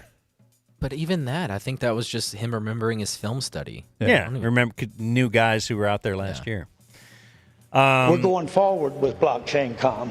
So you mentioned that you were arguing Derrick Henry this weekend. That would be a good spot for a quick talk about ProSlat. So thanks for ProSlat for having us out there. That was awesome. They will revamp your garage. They could give you a blue and silver themed custom garage makeover. They have everything for the garage. Go to proslat.com and you can see the custom shelving, the I don't know. I don't even know what you call all the stuff. The floors. Oh, that epoxy floor? They have the epoxy, is it called? I think so. I don't even know what it's called. It's like all speckled. That's cool. But then they got some other kind of floor as well. I mean, they could solve any garage problems. It was funny because Dan was seeing, like, they have some special tile for their garage floor, and Yeah. he was like, why do you use this? Yeah, Like, I know. I'm like, why is this good? And then he then- explained it, and I'm Yeah. like, oh man, that does seem great. The garage is often an eyesore. Often you have a 3-car garage, and you can only fit 2 cars in it, or maybe 1. Maybe you have a 2-car garage, you can only fit 1 car in there. Anyway, I don't think it's very often that people have a 3-car garage. no. No. Okay. But what is common is you can't put as many cars in there as you want. Yep. All right, so go to proslat.com. They have an actual store, too. We were out there this weekend. If you want to go see their showroom, it's pretty cool. 75 in Arapahoe, the northeast quadrant. There you go. And they did the wall here. This is the wall they can put in your garage if you are checking out our video today. I think this is less expensive than people might think. The ProSlat wall. So thanks to ProSlat. Check them out at proslat.com. Good job. Elsewhere in the NFL. Oh, I was going to ask, so just kind of stating who are, the powers in the AFC seem like we knew it before the year started, and it kind of still seems the same in the AFC. As far as Buffalo, Baltimore, Houston, Kansas City, that's kind of what we thought would be good. Let's talk NFC now. What would you consider the powers to the NFC to be? Minnesota. Just like you said before the season. I had them winning the Super Bowl. Yep. So the Vegas preseason win total was 6.5 on Minnesota. And they are now 4-0. See, I knew I was supposed to bet on one team to go 5-0. I bet the odds on them would have been incredible. Yeah. But Sam Darnold. And that final score is deceiving. They beat the Packers 31-29. They had them 28-0 in the first half. 28-0, and then, as will happen in the NFL, I don't know what happened with the Vikings offense, but they turtled a little bit. Packers are coming back. I thought Jordan Love coming back would have at least made that a game. Have you seen that graphic? No. Malik Willis 2-0, Jordan Love 0-2. And Jordan Love just got the big contract. Before Dak, he was the highest paid player in the NFL. And then Dak signed his to beat him. Yeah, Sam Darnold this year has attempted 2 passes while trailing in the game. Wow. So they jump out to leads. They maintain that lead. They are 4-0. They are one of the powers. And their defensive coordinator, Brian Flores, horrible head coach. Really good defensive Maybe coordinator. that's the same bet, yeah. Yeah. Maybe that's his limit. Yeah, because he's the guy that Tua was really upset with because... This guy thinks I suck. Yeah, he was not treating him with the love and affection that Mike McDaniel will do. 2-2 is not a bad place to be in the NFC if you have a shred of hope. Oh no, for there's your plenty future. of time. Plenty of time. 3-1's good, which of course is what Washington is. You'd rather be that. Well, we've talked about Tampa already. They're 3-1. And then Seattle plays tonight. What do they got tonight? There's 2 games tonight. They got the Lions tonight, I think. Okay, so that's a tough one. Although, I was reading something this morning on Geno Smith. We got being Titans Dolphins tonight, too. Yeah, that's weird. Gross. To have 2 games. But Yeah, their kickoffs are 45 minutes apart. the Geno Smith is really good indoors, which I was reading this morning. Well, they're playing at Detroit today. So, I don't know. Maybe don't jump on Detroit by, what are they favored by? 4. That's it? You think it should be more?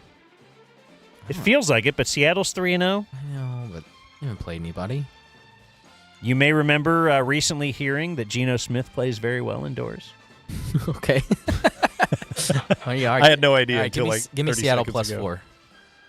Yeah, so it might be something to look at. Yeah, Tennessee, Miami does look kind of gross. But San Francisco's kind of a mess, but they pulled it back together yesterday. They bucked that trend of being over 5.5-point favorites at home. Those teams were 2-14 heading into this weekend, right? As far as covering the spread. Yeah. What favored home teams? Yeah. Wow. But San Francisco destroyed New England, as New England doesn't seem like they're good. Brock Purdy. He's good. Get over it. I don't know. A little over 50% completion through a pick. No, but he's very good. I mean, the weird deal's McCaffrey, man. Like, see, he might not play this year. Yeah. That's a weird smokescreen that they were throwing out all through the preseason. Man, injuries, a lot of teams have them. A lot of teams are having them early, and you have weird, unexpected good starts from Minnesota. This might be one of those, I don't know, bizarro years in football where you have some mystery guest that just unexpectedly does really well. And you have a weird Super Bowl that the networks are like, oh my God. Those happen. Seems like about every 10 years. You'll get weird Super Bowl. It'll still be the Chiefs.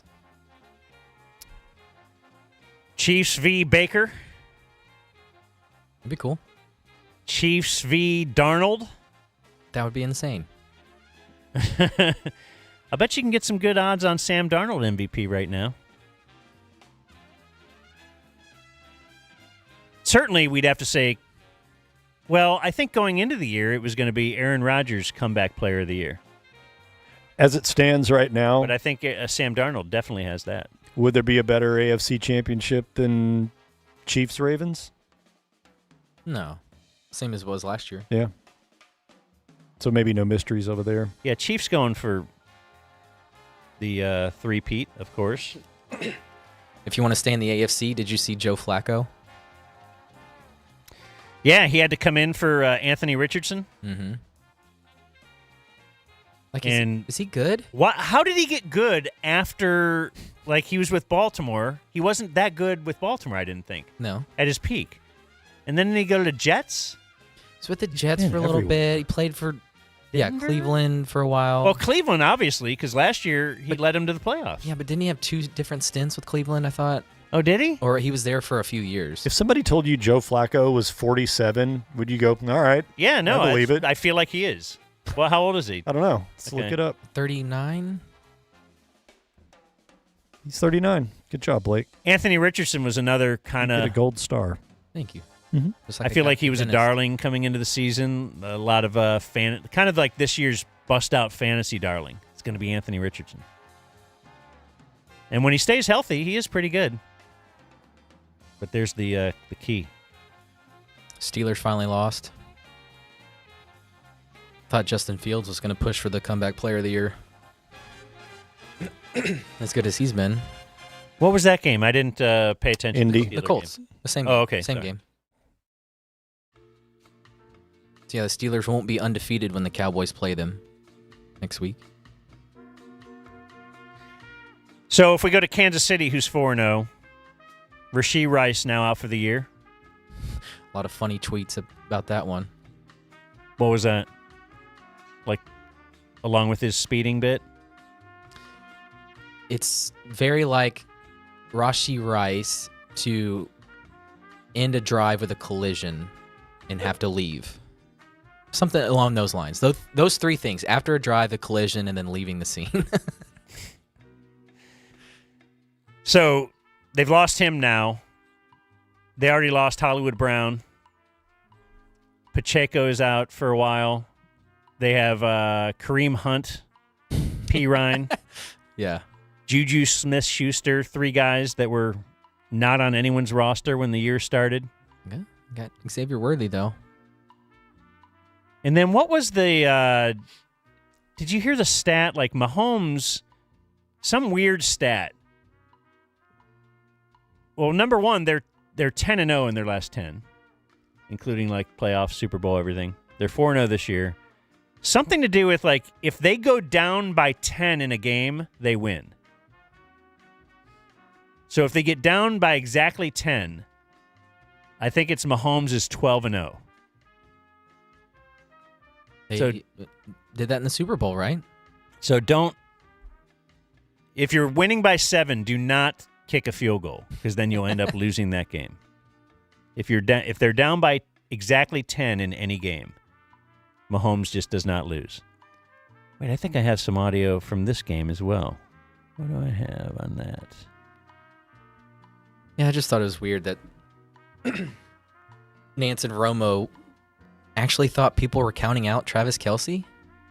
Okay, yeah, this is the end of the game. On the way, 30 seconds to just run off to a 10th consecutive win, 9 of them in one-score games. And Kelce is back. Yes, all the hot takes. You got to find someone else to troll this week.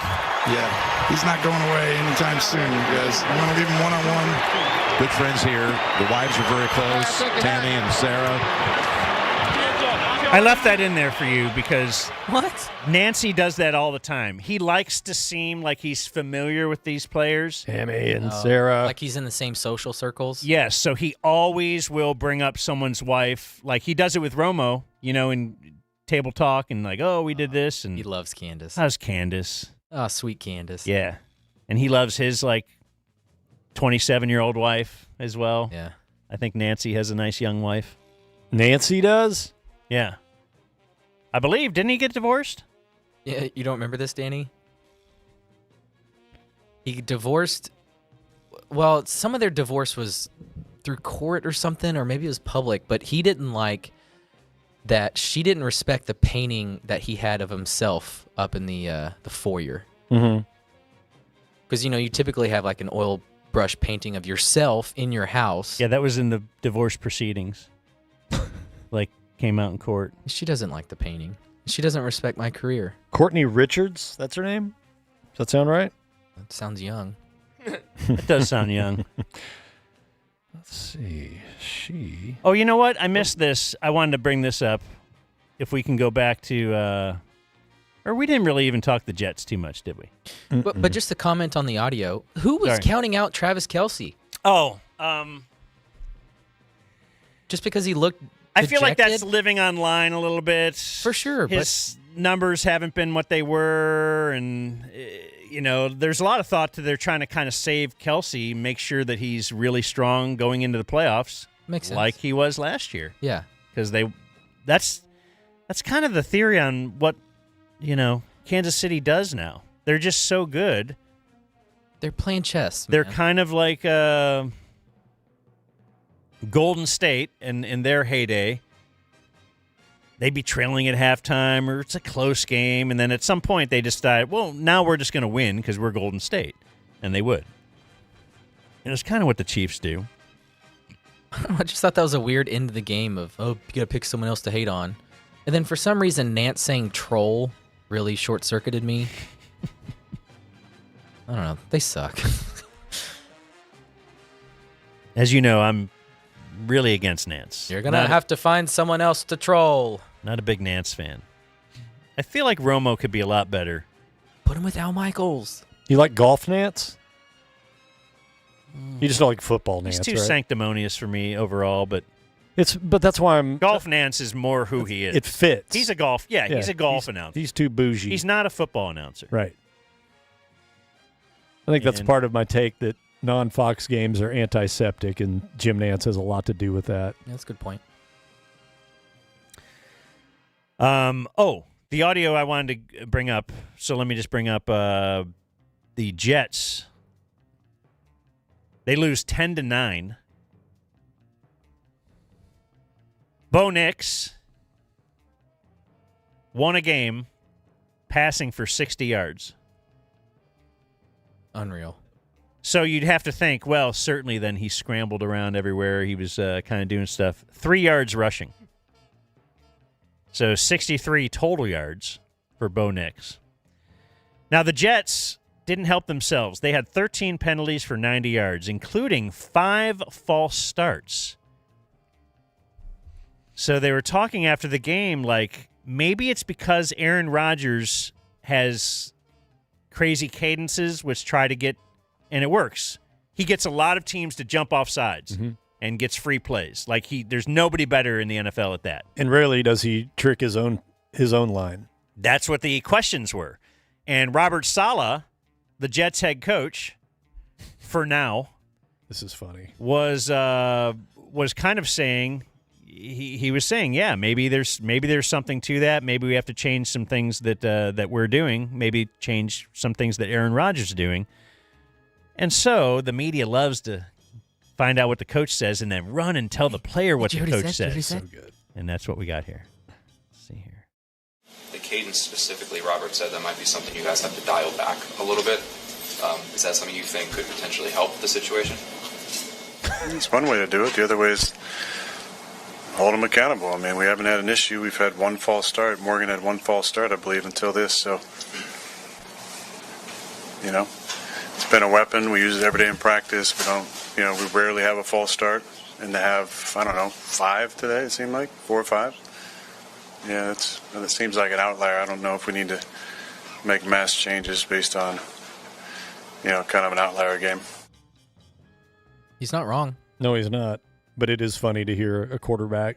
No, he sounded challenge. That same inflection as Brady when he was told that Baker Mayfield said these things about how you ran things here. Mm-hmm. Like, okay. All right, we should. I guess Super Bowls aren't that cool of a thing. I should change my cadence. Oh, okay. I guess other players haven't been able to handle that on my offenses for like 15, 20 years or whatever. But no, that's cool. I think he hates Robert Saleh. Let's go back to last week when the shove, when people were saying, "Oh, there's something here," then other people are like, "No." Maybe there is something there. I'd like to see it. Probably is. I like controversy. I also don't mind that Aaron Rodgers is maybe not feeling too great these days. It doesn't bother me at all. You're anti-Aaron Rodgers? Not anti-Aaron Rodgers, but it never bothers me when cocky douchebags get knocked down a little bit, or maybe they lose 10-9, not doing so great at their football career. They had a chance at the end. Zerline missed it bad. Don't care. Greg the Leg? And then A-Rod's got to get up there at the podium and speak out against his coach's wishes. I don't know. It's good. I'm fine with it. How did Matt Prater do? He was my... I don't know. I don't keep track of kickers like my knockout kicker pick. I think he did fine, right? Well, he could have missed one. They only scored 14, but I didn't look. I got too many things to look at, man. That's your fault. I know. Next year, will you remind me? Don't sign up for all these gambling because things. I reminded you this year. Oh, you did? I told you don't do the Jared League. Well, it takes me a couple of reminders. Yeah, you still don't have your Tesla wall yet. If there's any Tesla wall sponsors out there, give us a call. Would love to do that. Because then I could just walk on the wall to get my electrodes or whatever I'm trying to get. Surely that's ground. I don't know. I'm not going to pretend. Electrons. Qualis said they would install one for you. They did? Yeah. What? The great Qualis Roofing. What can Qualis Roofing not do? Let me look. Oh, I wanted to mention Houston. We did mention Houston already. They're 3-0. Or excuse me, 3-1 now. They had to come back to beat Jacksonville. And Jacksonville is on that little list of teams that's probably going to be looking for a new head coach after this year. And maybe a quarterback. I mean, they got to trade Trevor Lawrence then. They're locked in with him now. It makes no sense. What do you mean? Him. I thought he was supposed to be great. I saw a highlight reel of crap that he... No. It makes no sense. What do you mean? Him. I thought he was supposed to be great. I saw a highlight reel of... What is happening? Crap that he... No. It makes no sense. What do you mean? What is why are we looping? My bad. I was checking our stream. Audio was going through my computer. Oh, okay. Sorry. I was like, how are things going on the stream? I was just really good. Checking in. You guys sound great. I felt like the audio going well on the stream? Didn't you feel like you were in the future for a second? Damn it. I should have just played the lottery. I would have won. Anyway, they're one of those teams. I told you a few weeks ago. I had heard somebody alleging this could be a Belichick landing spot because they've got a quarterback. We think. I don't know. And Shad Khan is the owner of the Jags, and he's pretty much a hands-off guy who lets his football people be football people before he cleans house. But it looks like cleaning house may happen. So they're 0-4. And, of course, right before the season, the owner of Jacksonville, Shad Khan, said that this team they had this year was the best in franchise history. Make no mistake, this is the best team assembled by the Jacksonville Jaguars ever. Best players, best coaches. So let's prove it by winning now. It's kind of like Jerry saying they've got the best players, and now why aren't they winning? Oh, it might be the coaches, and Shad Khan might say that as well. They have a minus 49-point differential. It's their third worst through 4 games in their 30-year history. And pets' heads are falling off in Jacksonville, if indeed anybody cares. But they were 8. This is all since last year. Have they lost like 10 in a row? Yeah. They were 8-3 last year. Mm-hmm. And then they kind of had a rough end of the season, and you thought, oh, okay, well, whatever. Still, they just were victim of the momentum. So, yeah, things aren't going good in Jacksonville. Would Belichick go to Jacksonville? So we have Jacksonville. It is a place to see and be seen. Dallas, as it's always a possibility for Belichick. I think the Giants, because then his career could come full circle. And people in Philly are talking about, what if we got Belichick in here right now? That'd be sweet. It'd be, I want Belichick back in the league, and I need him back in the league right now. And I would love him in the NFC East. So I really want Giants or Philly. And I think Philly is another team like Dallas that he might think, well, I could break that Shula record in the next 2 years. With the Giants, how long would it take them? Because they got to get a new quarterback. Anyway, that is around the NFL for today. Let us take a small break. It'll be a little bit longer if you're watching on the YouTube right now. But if you are listening via the podcast app, we'll be back pretty soon. The Dumb Zone.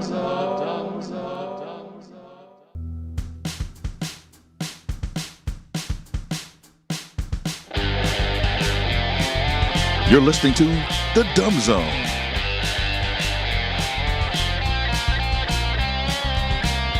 I hope I don't have broccoli in my teeth. Let me see. No. Come on. Smile. Go hee. Blake knows how to remove it now, though. Can I say that Cost me $90. I suck at flossing. Oh, really? Can you be good? Yeah. I assume Dan's You got to good. practice. 10,000 hours. He's an expert. That's I what did he that in decided last to year. choose it on. Are you using the big string that you get on the spool, or using the little things? I used to use the little things, Yeah. but they advised against it. They're good, like if you're in your car, you want to get a quick floss. Quick pick. Mm-hmm. Yeah, I hate those bits. You ever floss while driving, Dan? Like What? old school style? Of course, course. it has. Like Yeah. knee on the wheel and doing that? Yeah. It's difficult when you have kids and then you're trying not to be who you are in front of your kids, because once they got old enough that they'd see, like, they're able to read speed limit, and then they'll see what's going on there. They'll, like, call you out. They'll call you out if you're 2 miles over it, let alone, add a 0 to that. And then, they also don't feel safe when you're driving with just your knee and you're flossing for some reason. Kids don't understand that I've been out here doing this for a long time. I can floss, text, do whatever I want because I am an adult and I'm an American. You're not going to stop me from popping a beer behind the wheel. Am I right?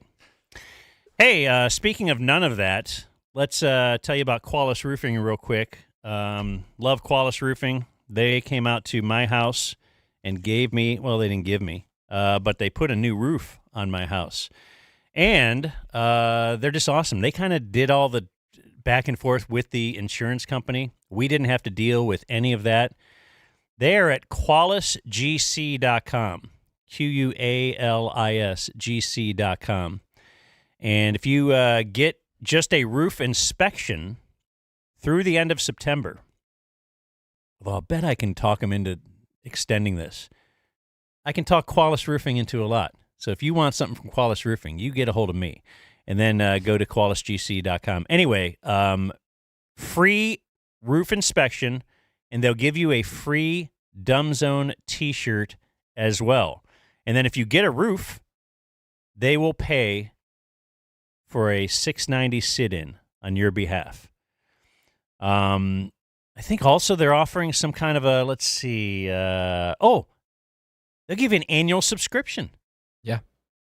For a roof inspection. What? Yep. So get out there, get a roof inspection. They want to help us and you. Giving a few of these out. Really? Mm-hmm.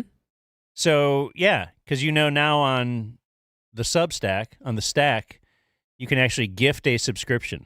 So you just click something there, and you can type it all in and give it to somebody. Yeah. You know who loves salmon? Who? Qualis Roofing. Wow. See, what you don't get, Danny, is Qualis burping is a part of the copy. Burp. It says right here, add salmon burp. Also says keep salmon in frame of video shot for the Is it in world my to video? see. Well, not while the Qualis banner's up, it's not, but once that goes away, we all get to see what Dan had for lunch and smell if you're in here. Somebody texted me earlier. There it is. Somebody texted me that they now know what my iPhone password is. Oh, 'Cause really? I guess You I was did typing it? it in. Oh, oops.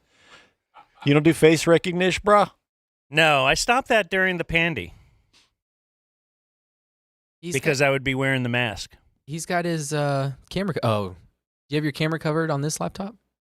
Or not? No, he meant on my phone. Oh, I know, but I'm saying he's not going to do facial recognition if he's blocking his webcam. I don't have my camera covered on this one, but I probably should. The government's been watching me. Yeah, so QualisGC.com. They're great. They're great at roofs. Go look at my house and you can see. You could eat off that roof.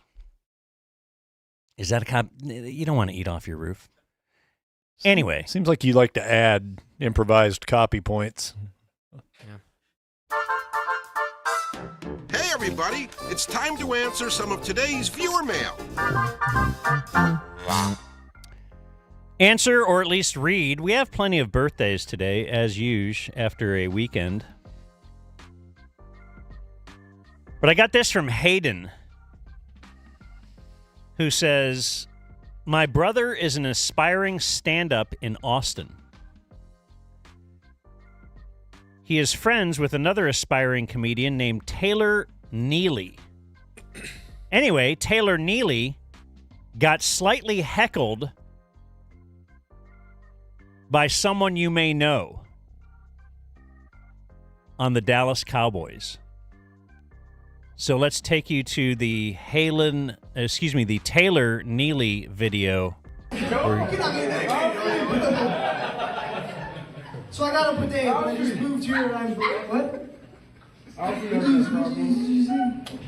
Micah? Pause it, yeah. So pause it and then rewind it. Let's start it all over again. I was going to ask you if you can guess who it is. Oh, yeah. That's Micah's voice. Yeah, Micah Parsons is yelling at the stage for some reason. Okay. Is this recent? And then you'll see, we're going to show the video. You'll see a picture of him with Micah. Yeah, I think it was pretty recently. Can we fire that up again, Rob? You get up here, let's take off our shirts. Let's see who's fucking better body. Who's got a harder, it's a black guy. Nope, better body.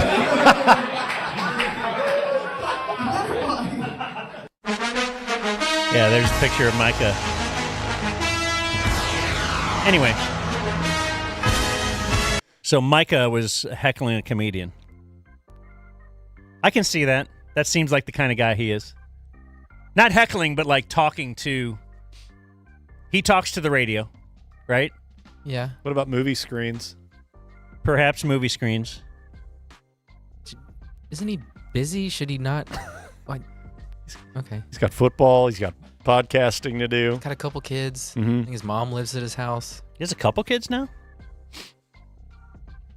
Way to go. I thought he had a son at Penn State, and then he just had a daughter, I thought. Oh. We're friends. I'll tell you later.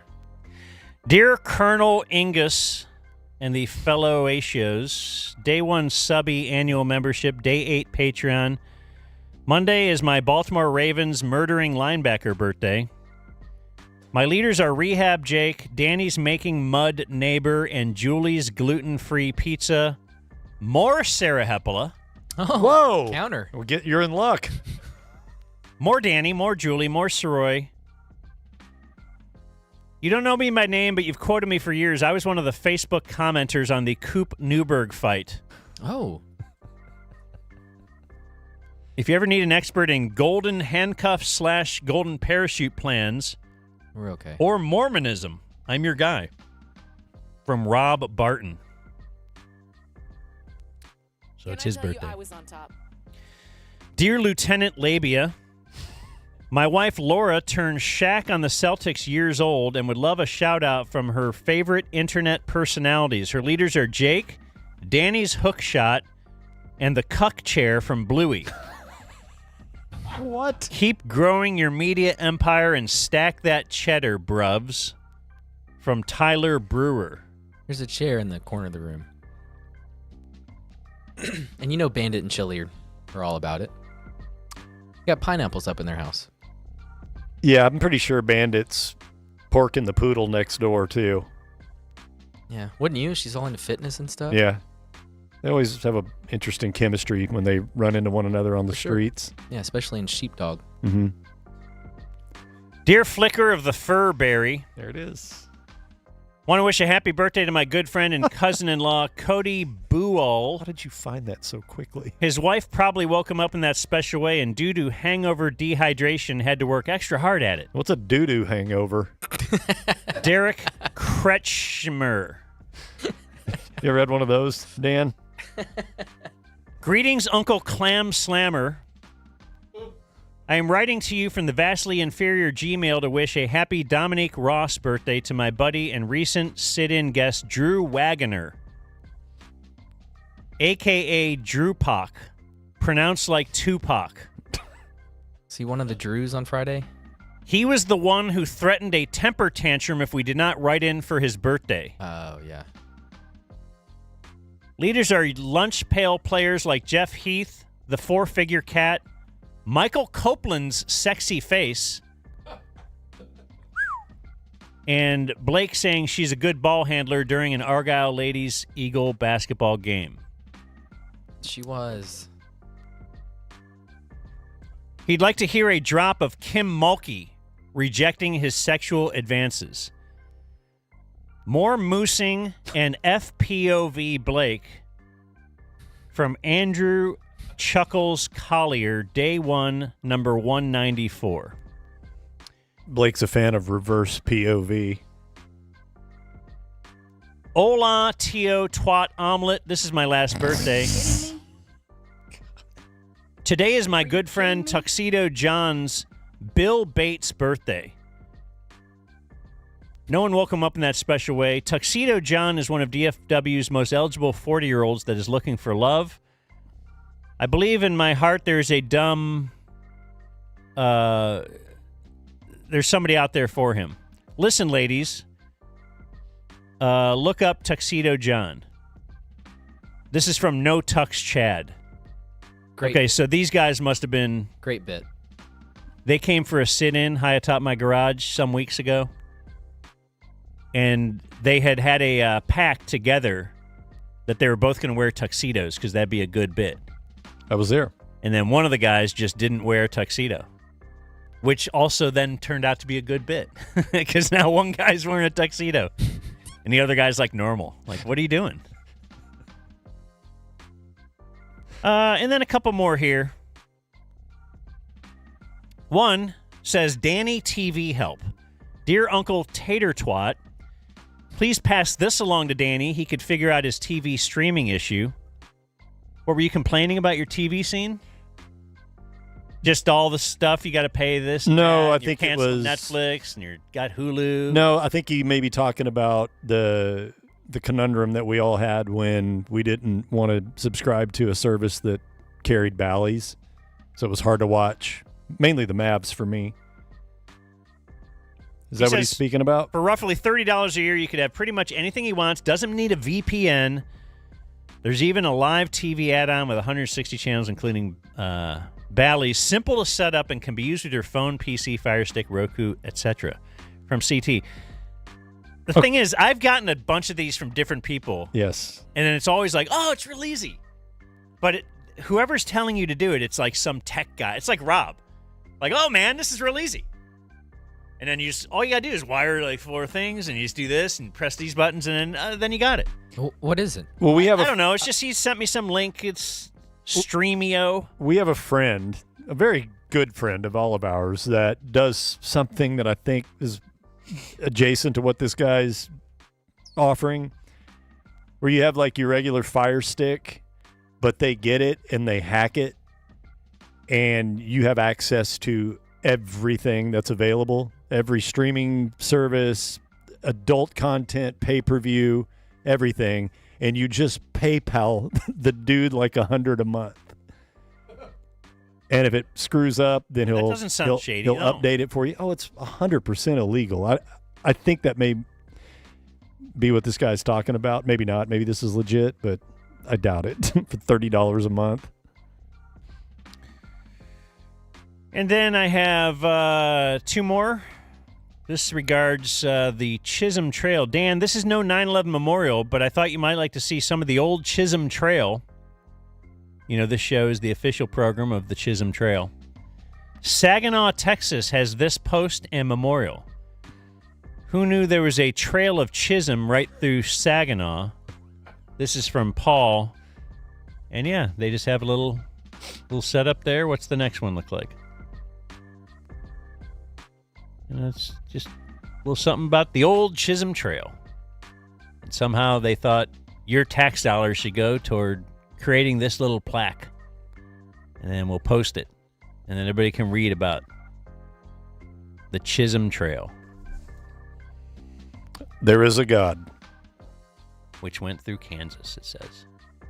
And finally, is it racist? Bracket Dan.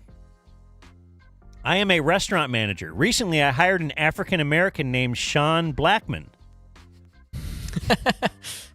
He told all of the white staff, including management, to call him Sean. Okay. He told the Hispanic and African-American staff to call him Black. What if I want to call him Black as well? Is that racist? Discuss from Matt Harrington. He asked you not to. Is it reverse racism to tell a certain group of people to refer to you in one way? My football coach wouldn't have cared. Is it like that for you, that you're always known by your last name in sports? Yeah. Yeah. Hey, black man, get over here.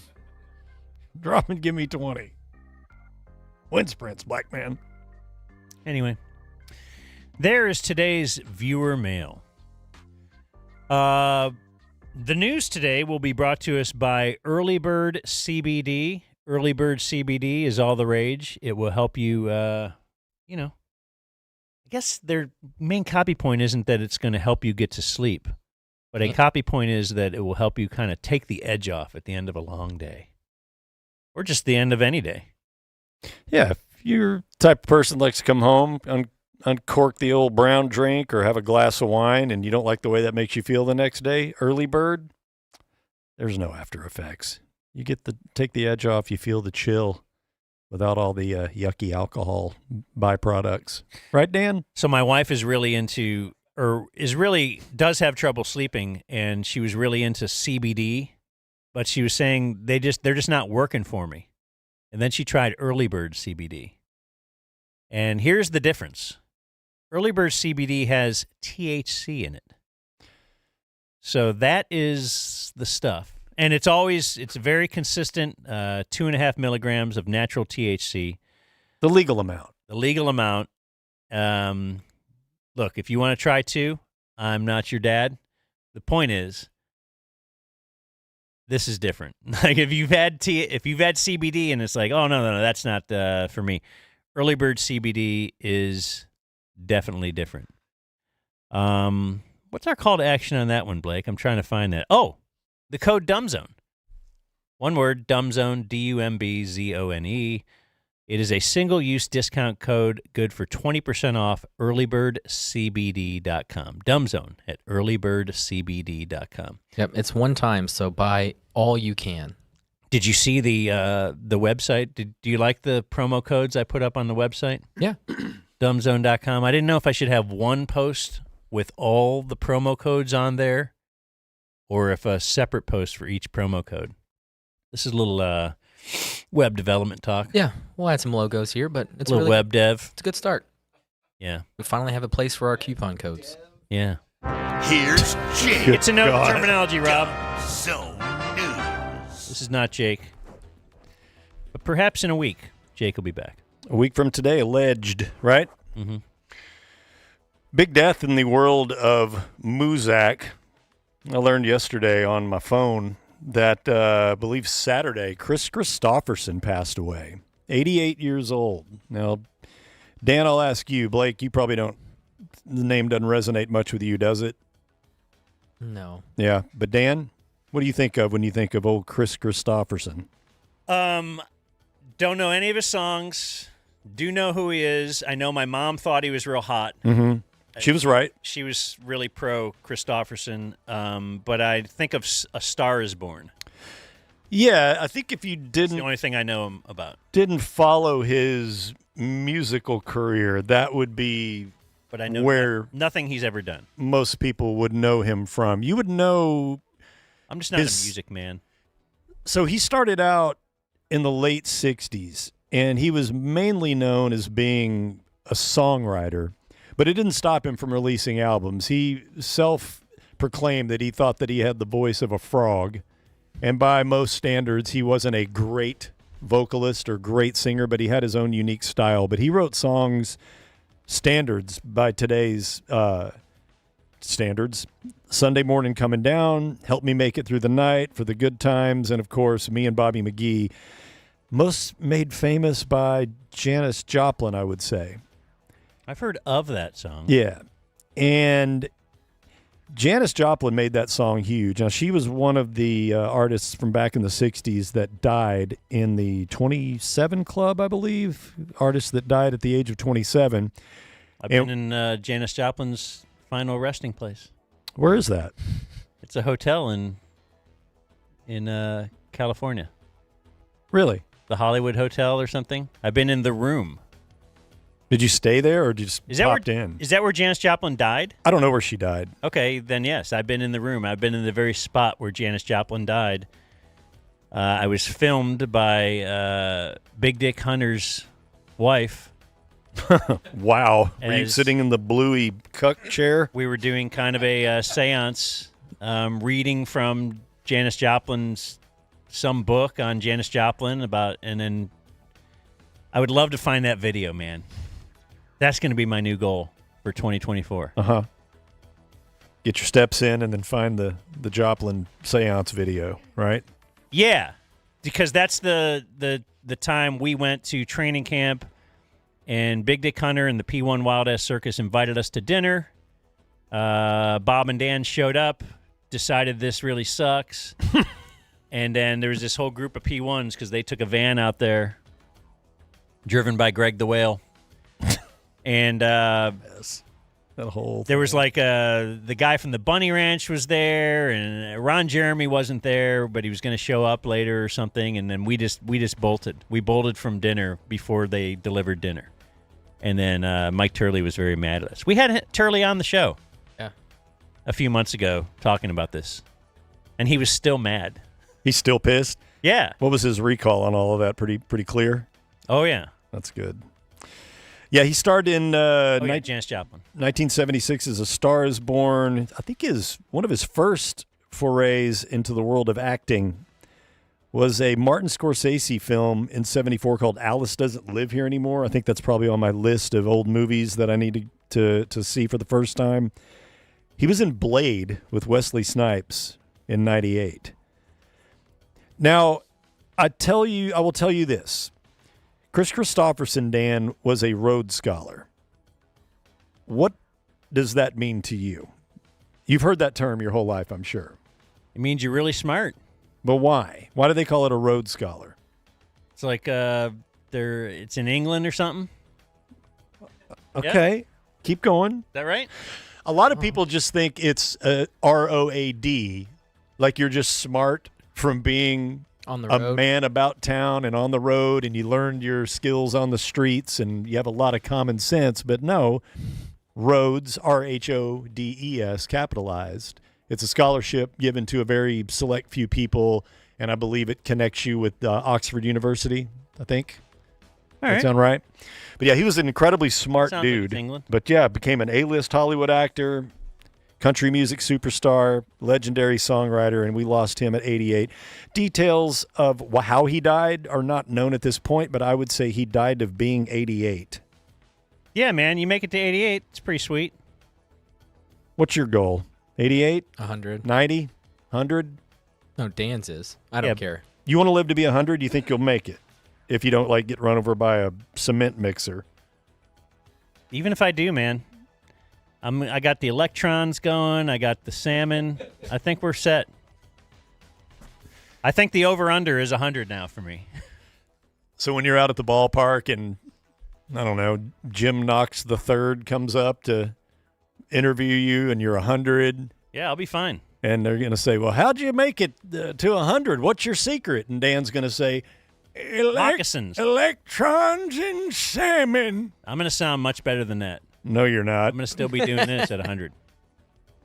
You're going to goal. sound just like every other 100-year-old man sounds. Electrons. You don't know anything about me. And salmon. And then you're going to keel over and die. And Chuck Morgan the third's going to have to scrape your gross carcass off of the seats. That's what's going to happen. So he's going to actually go to a baseball game? Yeah, he's going to be at a Ranger game. Dude, who was there till the last pitch and then another hour a couple weeks ago? Yeah. You were. I was. I saw you there. Mm-hmm. Not you, not this guy. I left an hour baseball. before first pitch. I love baseball. Will you go to Doesn't even go to the game. Will you go to a game feel between like it. now and when you're 100? Of course. I try to go to one game per series throughout the year. Okay, that's somebody else's bit. And It's not somebody else's bit. And he was because lying who do you think too. invented it? That's me. You invented it? I first said that, and I stick to it. And I continue to say it. And then your leader stole it from you? I'm just telling you. I don't know how much you guys watch music videos on YouTube, but there are a Just bunch. during the breaks, during the Dumb Zone live stream. You know, that's kind of what made me think of this story, so I yanked it up. I yanked the thing. Mm-hmm. And there are dozens, if not hundreds, of music videos, like official release, a record company release music videos that were on yesterday, but they're not on today. So, for example, if you want to watch Nirvana's Smells Like Teen Spirit video, it ain't there. The clip was removed. Thousands of music videos have been removed. And you ask yourself, why? Yeah. It's a good question. Well, there is apparently a dispute between YouTube and a publishing collector called CSAC. Now, CSAC's kind of the third in line of the big three to BMI and ASCAP. Those are terms you've heard your whole life. And what these companies do is they collect royalties for artists and monitor how things are, how those are being distributed, being paid. And if you're an artist, you kind of become a member of one of the three. So if you're Dan, you're going to release your new country album and you want to make sure that you're getting paid, well, you're going to probably log on and register with either BMI or CSAC or ASCAP, and then you'll get a statement every quarter that shows all the money that you generated, and they'll put the money right into your account. Well, YouTube's in the middle of a big dispute with CSAC, and apparently they're not happy with the deal that they have with them. They don't feel like that YouTube is distributing enough funds that they deserve, and they're working now to negotiate a new agreement, trying to figure out this new agreement before the current one expires, and these discussions were fruitless. They kind of worked in good faith with one another, but they've come to a stalemate, and the record companies just said, well, you guess what? We're just going to pull all of our content off of YouTube.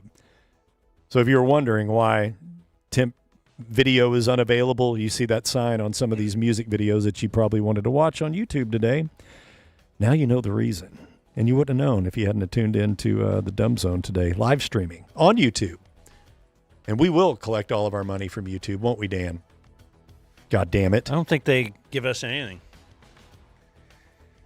Right? Very little. How does it work? It's kind of like when we put something out, and then if there's something that, I don't know, maybe if we play like the NFL Films bet or something, it will flag it, and it will flag it, which just means you can't monetize it at all. Right. If you use copyrighted material, if we use something else like a little harder core, not hardcore like naked and stuff, but they'll like take us the whole video down. So that's our we're trying to walk that line. Like, don't put something on there that'll make them just take the video down. But it's okay to flag if it gets flagged and we can't monetize it because like it's not money. You know, you got to get millions of downloads to monetize anything worth your while, right? Yeah. Or else it'll be like you're getting $20 for a month. I'm an idiot, and I don't know how this works, but my guess is YouTube has bots, algorithms that are set up that don't have to watch your content in real time, but they can determine by looking at the digital profile of it, the digital DNA that's in the little bag of ones and zeros, and how they're sequenced, and can determine whether there is a nude image or a copyrighted song in there, and they will flag that video. Yeah.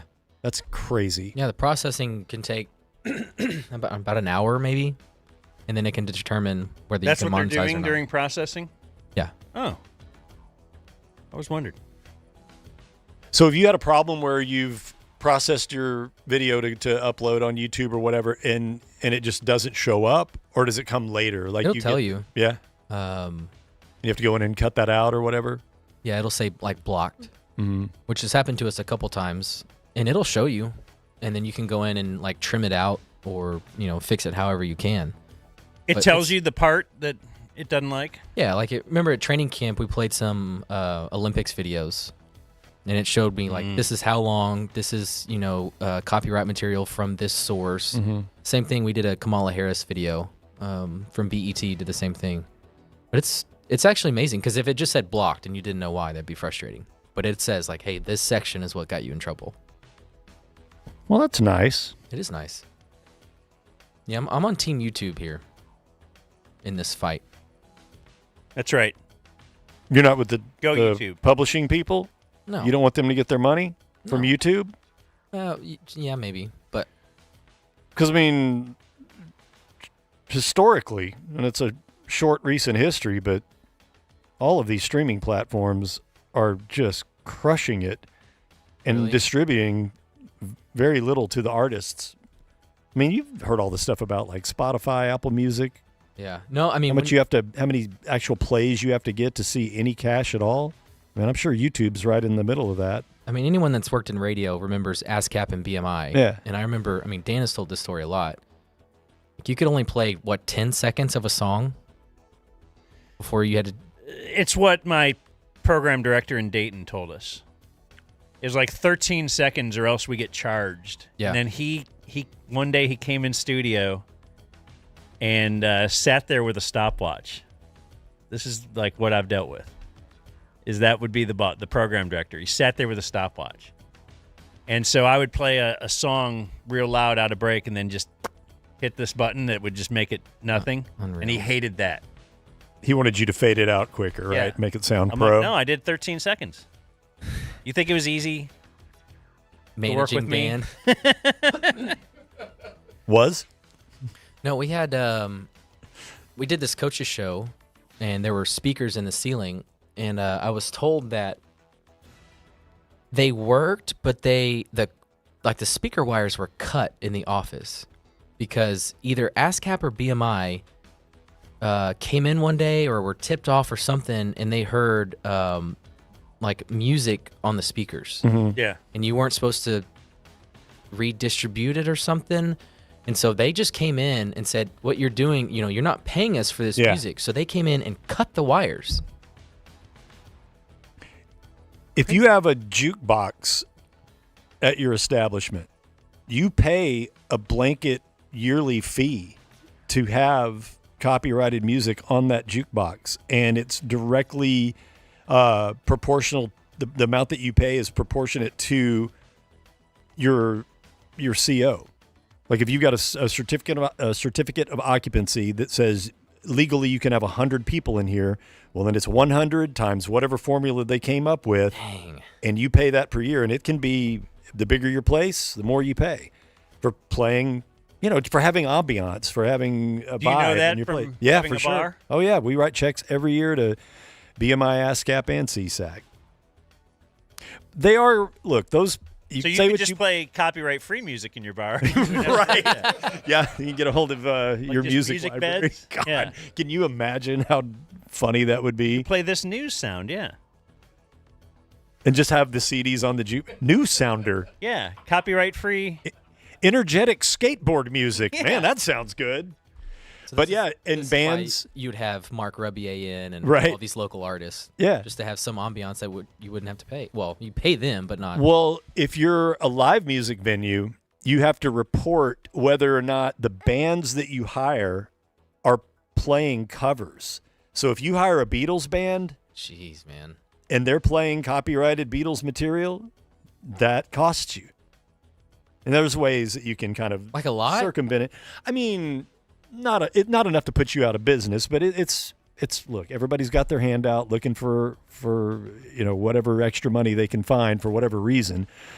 But largely these publishing companies their goal is to help artists. They want to make sure that if your music's getting used, then you should get paid for it. But you're saying they don't turn around and help the artists? No. What are you talking about? Like, no, Spotify, YouTube, no, they're not trying to help the artists. They're trying to keep as much as they possibly can for themselves. ASCAP, BMI, CSAC, they're working for the artists to get what is rightfully theirs. Now, they do take a small percentage, just like everybody else does. So back to YouTube, though. So if indeed we get flagged and we can still keep it out there, it doesn't get blocked, but we can't monetize it, YouTube still runs like the 15-second commercial at the beginning, and so they're monetizing it, or no? No. Sometimes, if it's blocked, no. Other Not times, blocked, yeah. other times it's shared. So if they can detect that, hey, this other YouTube channel uploaded this material, then I don't know what the percentage It'll is. deliver the 5 cents to them. Yeah. Also. Yeah. Are you talking about the videos that you can skip at the beginning of the video you want to watch? Yeah. Or like it'll be a 15-second video, but you can skip it in 5 seconds. That's just YouTube taking on advertising money. No, but we turn that on or off. Yeah, but if you subscribe to YouTube Premium, which if you have a little kid, I highly recommend it, no ads. I never have to skip an ad on YouTube, and it's like $20 a month, but I use YouTube for so much stuff that it's worth it just to not have It's all to. kids watch, yeah. Yeah, and they autoplay. So if your kid's watching, whatever, Miss Rachel or something, and you'll hear some freaking ad for, dong pills pop on, and you got to run in there and skip the ad on your TV. It's just better to get rid of it. So they're either going to make their money off of premium memberships or premium subscriptions, or the advertisers that they take on their money to play their little videos before the video that you actually want to see. What you're talking about, what we're doing on YouTube is getting paid to read, paid sponsors for this show, but they will flag you for copyrighted stuff. Is Malcolm into Miss Rachel? No, it's the first thing that came to mind. No, but what I was wondering too is because we do our cowboy watching party, which are a grand time. We're going to do another one Sunday, a live stream thing for the Cowboy game. So we're watching the Cowboy game, and you can watch us watch the Cowboy game and drink and eat and stuff. But we have the TV down. And so what anyone in there can just hear us, but they can't hear anything on the TV. And I've always thought, could we just have the TV up a little bit? No. So even if YouTube detects Yes. Collinsworth in the background, that will block our video? Yeah, I think so. If it's like if you're leaving that on for your entire 3 hours, that will get yanked But it's so way in quickly. the background. I don't think it matters. We can't try it. We should try it with like a game we're not really doing. I think if it's a Like, 'cause guy, if we were at a bar doing a watching party, or just you're videoing us at the bar watching the game, and the bar's kind of got all this background noise, but then it's got the TV noise as well. Is that rebroadcast or other description accounts and use of this game is strictly prohibited? there's a difference for like what the Dumb Zone is doing, where you have a pretty big viewership, listenership, active subscribers, people that are participating. It's going to get flagged a lot quicker than the guy that's filming his buddy smashing his TV after the Cowboys miss a field goal or something like that, or get knocked out of the playoffs. And you'll hear that broadcast and the guy crashes his TV. That's typically only a 20 or 30-second clip. You're talking about carrying an entire NFL game, even though it's faint in the background. YouTube would kick that thing off so quickly. What if we put it through the harmonizer, though? We'll get Chipmunk Collinsworth. Or Deep Throat Collinsworth. Or, yeah. I could try this tonight. But I might go to bed. Will you try it? Will you just do a Blake live stream? And put the audio through a harmonizer and see if we can get away with it? For Monday Night No, just Football? put Monday Night Football on in the background. Oh, just to see? Mm-hmm. Put the images too. Are you talking about just audio or image too? Audio. Yeah. I wouldn't do the image. Oh, that would be wrong. Time for one or two more? People want to see us. Yeah. They're dying to see us. Dan? I'm not running the news, bro. Again, does John McKay do this? Does he ask Dale Hansen if he wants one more? It's your show, Danny. This is your show, man. If you want to do another one, do another one. Do some stuff, yeah. If you I want wanna to do bail, two. you want to leave? I have two more. Let's do two. One of them is funny, and the other one's funny too. So both of them are funny. Well, that's a high bar once you say this I know. is funny. Hey, I know. everybody. I didn't think Matumbo dying was funny. I'm Go about ahead. to be funny. I'm leaving that one on the editing room floor. We only wanted to do one death today, and I opted for Christopherson. Okay. I think he's more legendary than Dikembe. Hmm. He is to me. Donald Trump. No. Made his mark on Las Vegas, Dan. Somebody erected a giant 43-foot nude statue of Trump next to Interstate 15, just north of Las Vegas. This thing got put up, what is today? Well, kind of gave up on the arms there. What's that? Hands. Yeah. Okay, so this went up on Saturday. And for those of you that don't... How big is it? That's pretty good. 43 feet. All right. 43 feet. It's made of foam-covered metal rebar, and it weighs 3 tons. What? 6,000 pounds. Man, people just got money to mess with. It, like, hey, I'm going to build this and hang this here. I mean, that fence looks like it could be at the border. It does. Yeah, it doesn't look like a heavily populated area. Not really. Like, not a lot of people are going to even see this. Well, but I suppose you need that to be able to put this up, and nobody knows. Yeah, you're not going to hang that from the Venetian sign on the strip. The sphere. But I just brought this up because the picture is so funny. And I don't know what the point is. Why would somebody spend this much money to kind of carelessly hang this weird Trump statue? I mean, 6,000 pounds. That is massive. Why don't they put it get a sponsor and label it on there? The creators spoke about their intentions of this. It says, the piece is a, quote, bold statement on transparency, vulnerability, and the public personas of political figures. The creators have not been identified. This publication does not know who they are. They hope to inspire discussions around transparency or lack thereof in politics, challenging viewers to think critically about political influence. Bullshit. You just wanted to put up a funny naked statue of Trump. That's it. Well, you're so cynical, Danny. Somebody paid for that too.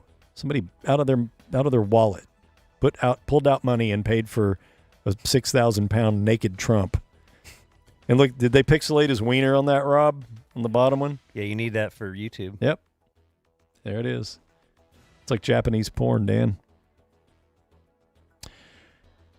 Where would you think, out of the 50 U.S. states, that Texas would rank as far as cocaine usage? So the states with the highest ratio of people ratio, using not just population is using cocaine. I'll bet it's up there. I'll bet. They put a lot of detail in this Trump wiener. Oh, you seen the unfiltered version? Yes. Why? I mean, I guess you want to do it right, but no one likes to look at detail of a wiener like Blake. Why can't I zoom in on this? Is he circumcised or is he going with Euro cut? No, he's circumcised. Okay. But they got a little vein here. I mean, they did pretty good. Okay. If it, I don't know if it's true. Give him little testes. It's funny. Well, here's where certainly Dallas, the big cities. We're looking at nice cocaine use. We're close to the border. California has to be number one. This would be their first stop, is Texas, when they're unloading their cocaine. Just Hollywood, right? That's part of the fabric of California. New York. Texas. Probably right behind, right? Texas ranks as the number 45 out of 50 states for top cocaine usage, according to data from do better. From the Substance Abuse and Mental Health Services Administration. It was the data was pulled by a national survey on drug use and health, serving people 18 years or older from the years 2021 to 2022. Texas has the second lowest usage among the states in the South, just behind Arkansas. Now, you said California should be the top. It is at the top, but it's only at number 5. Number 4, and okay, so they determined this, the percentage of people in that state doing cocaine. Texas had 1.45%. California had 2.51%. They're at number 5. Number 4 is Massachusetts, followed 2% by of all people in California have used cocaine. 2.51. Well, that seems pretty high. Number 4 is Massachusetts, 2.6, followed by Rhode Island, 2.67. Rhode Island? Vermont is number 2 at almost Vermont? 3%. Yeah. Are they just like a lot of rich people there? Is that why? Cocaine is Well, that's a rich good, man's drug. isn't it? really good point. Because the number 1, all right, change your mind. Maybe you said New York. New York is not in the top 5. Who is number 1? The highest cocaine What's the use? richest state then? Is that where we're going here? I don't know. Where would it be most expensive to vacation? No, not Maine. Oh. It's Colorado. They broke the Colorado's number 1? They broke the 3% barrier at 3.06. The 4 states with lower cocaine usage than Texas are South Dakota, Arkansas, New Hampshire, and Wyoming. Yeah, all that makes sense. Now, I did notice there's a note here that this study was done during the week that Mike Soroy went to Florida to take care of his mom. So that could account for why we ranked so low. The drop in Dallas? Yeah. In Texas? Yeah. Yeah, I would think Florida might be up there, but there's a lot of olds in Florida. Mm-hmm. Olds don't do cocaine, do they? I don't know. You're old. Do you do cocaine? I'm old. I don't do cocaine. If Blake? somebody I'm came talking Florida olds, though, If dude. somebody came up, Oh, you mean retirement like, old. yeah, like 80-year-olds? Yeah, there's a lot of those. When do you stop doing cocaine if you just love it? When you're like 60? 70? Why do you have to stop? Yeah. Well, then if you didn't stop, What if then that helps you live to 100? there would be 80-year-olds doing cocaine in Florida, which Dan says there aren't. I'm just guessing there aren't, but maybe there are. Would you start doing it if it prolonged your life? Yeah. So you're gripping stuff with your toes and you're doing lines. Do some research, yeah. I want Jake to get back. We got a big pile of cocaine on my standing desk. I'm barefoot. That'd be so And I can't remember what else I'm going to do in this next week. I got to make all these changes in a week. I'd love to see Dan on cocaine. Was that a big part of your experimentation phase when you were doing stuff in your 20s? No, not a cocaine guy. I never did it. Blake, you've never done it, right? No. Yeah, never did it. I'll bet Rob has. I've been around. Oh, there's no doubt. Yeah, He loves Colorado. That guy looks like cocaine. Doesn't he look like he's the guy that likes to go into the mountains and just do a little micro toot. Just look back at everything. Go, I feel so good, man. Look at that mountain. His pinky nail is like his toot nail. Little toot nail. Yeah, I don't want to do cocaine. He's just laughing. He hasn't once said nah. Right. Some things he's like, no, I've never. I've been around too many people that do cocaine. And you know what they like to do when they do cocaine? Drink. More cocaine. No. Oh. Drink. Oh, really? Yeah. And the cocaine people, they like to get real drunk. And then they'll go into the bathroom and come back. And they think they're not drunk. But no, they're still drunk. They're just on cocaine too. And you will have the same freaking conversation with them 17 times within a 6-minute period. Right, Shane? A lot of head nods from the couch over there. It's amazing. Like hardcore. It's triggering for me to hear. It's yeah. hard, yeah. Yeah. That's one of the reasons I quit going out is because all the cocaine. And you never did it. I never did it. I don't even know if I've ever been offered. I just look like one of those guys that doesn't want cocaine. You said you've been offered a lot. Around people a lot. Not really offered too much. Well, you said your show meetings with Soroy. Oh. But he knows he's known me long enough that he knows I'm always going to say no. Well, the music bed ran out. And it also means more for him. Like He didn't want to share. and subscribe. The Dumb Zone presents Today in History. That's Dan moving things along. And it's brought to us by Prosper Ford. My good friend Chaz Gilmore is revolutionizing the car buying experience. Wants you to come see the all-new Prosper Ford. 18 acres of new and used vehicles, including one of the largest selections of new Fords in North Texas. Their service department is built Ford tough. That sounds like a copy point right there. No service wait time. You could walk in or schedule an appointment using their easy online tool. Check out over 80,000 square feet of sales and service area at the highly anticipated Prosper Ford. It's 380 and the tollway, or you can go to prosperford.com. I bought 4 vehicles now from Chaz Gilmore. Each time a more pleasurable experience than the last. So check out Prosper Ford, 380 and the tollway, and tell them you heard about them on the Dumb Zone or something. You could do that. I mean, it wouldn't hurt us. You don't have to do it, but it wouldn't hurt us if you did. But we're not going to make it. So I sent you a contact. I don't know if we can do calls, Blake, but possibly. You want to try calling them? See, tell me when you can. You want me to? And we'll dial them up. Yeah. Yeah, so today is Monday, September 30th. This is the birthday of Gibby Haynes. Oh, wow. Old friend of mine. He is the lead singer of the Butthole Surfers. His dad was a legendary television performer in Dallas known as Mr. Peppermint. And I haven't talked to him in many, many years. Did you guys have Gibby on your show? You said yes, right? I've had Gibby on quite a few times. We've had Mr. Peppermint on when we were when the hardline was intact with I believe members. Mr. Peppermint's last DFW media appearance was on our show with Gibby. And then he died. Yeah. R.I.P. Peppy. That's right. Yeah, just fire it up whenever you want. I'll just go, and if he ends up popping on, then we'll talk to Gibby Haynes. And if not, okay, then we'll leave him a message. Let's see.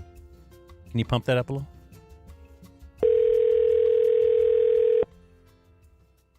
Is this the home or the cell? I went cell. I'd try cell. It's also a random number, so he may not answer. Yeah.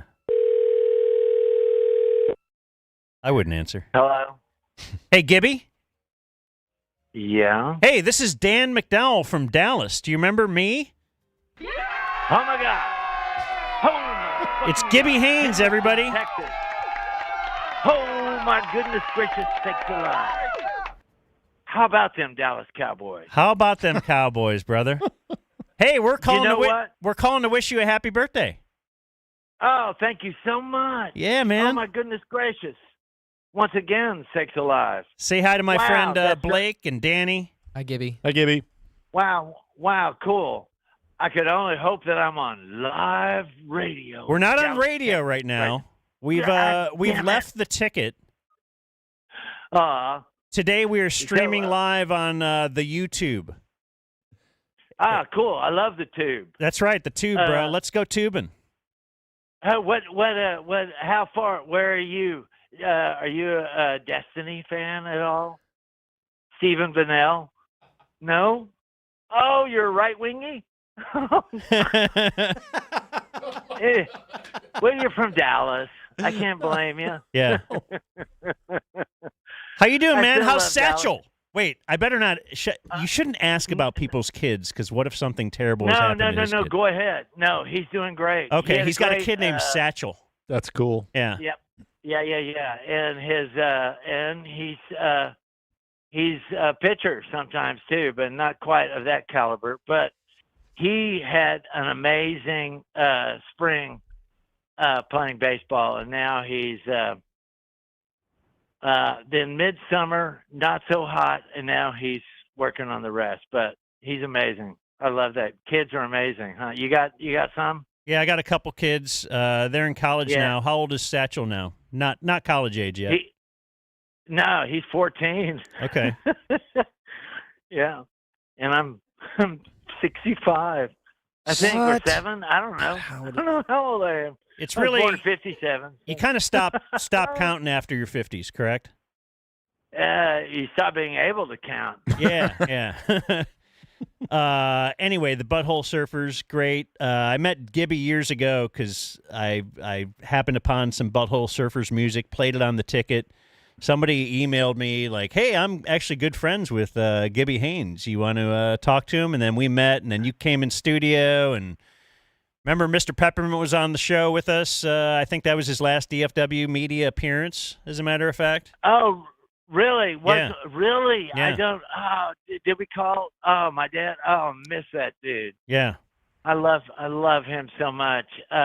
You know what I used to ask him. He's one of the first. I think he is actually the first. Him and his buddy ran back to WFAA and were the first television announcement of the assassination of JFK. That's true. But and you can see that on the YouTube. Mm-hmm. But the kind of the cool thing about it is that every time, like as the years went by, I was like, "Daddy-o, how many shots did you hear?" And he was like, 3, and then he winked. Love it. But anyway, how are you guys doing? No more ticket? No more ticket, man. They ousted us. They're like, "We don't want you anymore." Well, that's what you haven't been in radio until you've been fired. Yeah. Well, it just kind of all ran out. But the Butthole Surfers, so you formed them in the late 70s. I thought that was late 80s more. Late 70s, as a matter of fact. Mm-hmm. Damn. Yeah, it would have been like late 70s when me and my partner, Paul Leary, made our first song, which of course is Shaw Sleeps in Lee Harvey's Grave, was the first song we ever enacted together. And then we started doing it after that. And there was fist fights and police involvement and stealing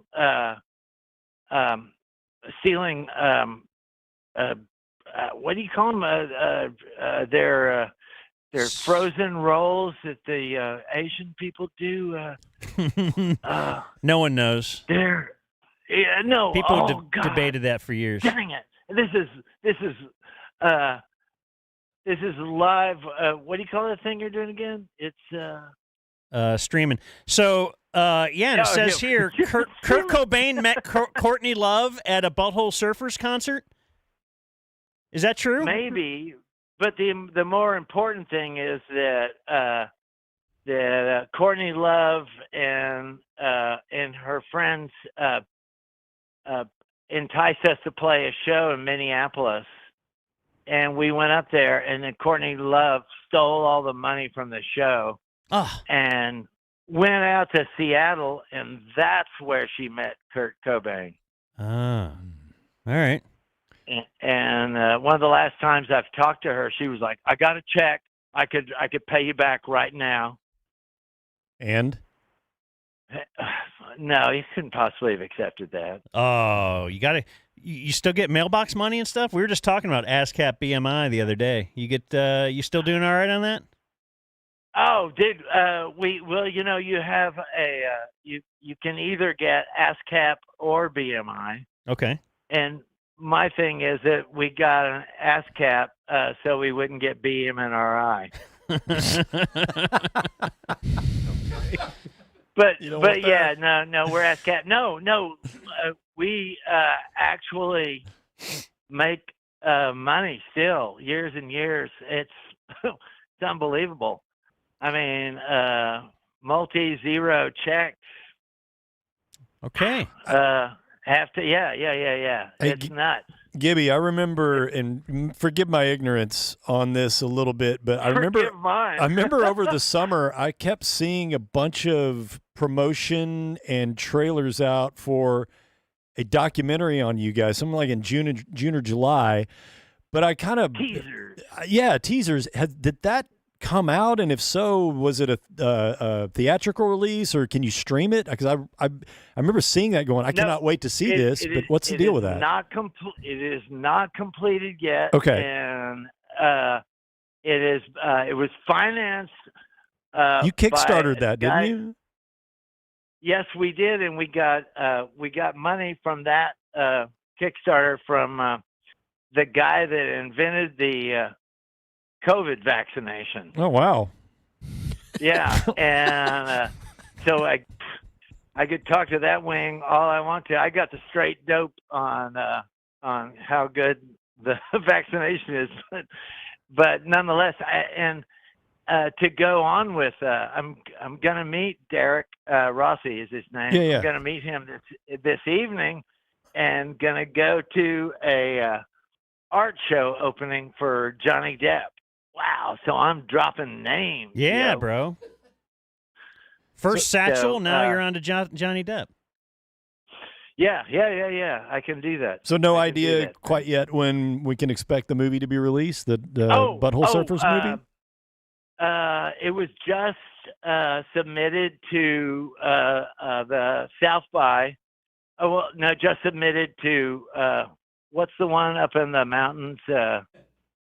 Telluride or one of those? Whatever. Yeah, it's really hard. Sundance, to get maybe into the Robert Redford one. Yeah, Sundance. Sundance. Okay. It was just submitted for Sundance. I don't know if it was accepted, but apparently it's pretty decent. But no, it has not come out yet. And now, is this authorized by you and the band, or is this kind of some guy going rogue? You guys working with the filmmakers? No, yes. We're not. It's not our thing, but you guys contribute. You're not against it. Yeah. Okay. Cool. Yeah. So No. It's it's going to say some awful things about me, I'm sure, but they're probably true. Yeah. You got to let them go. Who cares? So, well, here I want to tell you, happy birthday. Thank you so much. Thanks for calling, dude. Yeah, thanks for answering a random podcast? What's that? What's your podcast called? I'll text you. It's called Dumb Zone, the Dumb Zone. I'll text you a link if you'd like to check it out. Is it sports oriented? We used to be the Hang Zone.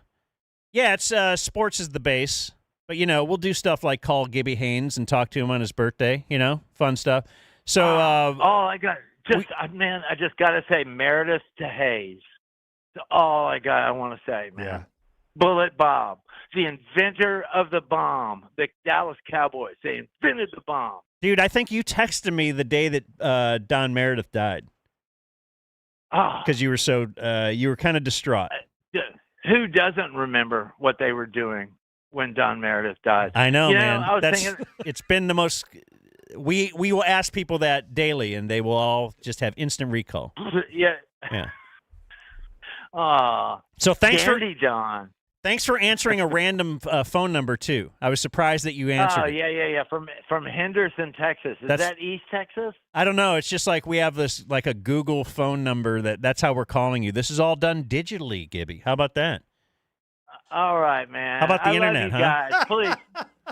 The internet's Feel great. free to call me. All right, Feel we'll free do. to call And me. hey, if you are back in town ever, if you're coming back to Dallas, we need you have you in our studio. We got a downtown Dallas studio. Where, like I said, we're on YouTube and stuff. So check us out, man. We'll have you in. Oh, I will. We'll feed you. I got a number. I think it's probably good still. Yeah. I'll reference this number and maybe. Don't reference this number. This isn't a number you can. I'll text you later. But I appreciate this is you. some bull ass shit. Yeah, All hell right, yeah. I will talk to you It guys feels like later. the word ass was unnecessary in the middle of that word. I liked it. That's some dad cussing right there. But that's Gibby Haynes. You just get stuff that you just don't know what's going on with Gibby Haynes all the time. I know when you're talking shit, you don't need to hear ass before it. The unpredictable Gibby Haynes. Love you guys. All right, man. Thanks. Hang in there. All right, you too. There's the great Bye-bye. Gibby Haynes. You have no idea Yeah, it how was. much I love that man. All right. He is hang up on Gibby. So great. When we had him in studio a while back, this is when TC was like an intern. Mm-hmm. And so Gibby Haynes, he's like over 50 or something, and we're thinking, oh, but legendary, like, I don't know, would you say punk rocker? Yeah, they were just, for sure. Like, they were just Yeah. out there. Underground punk. He's definitely, you know what? He is punk rock.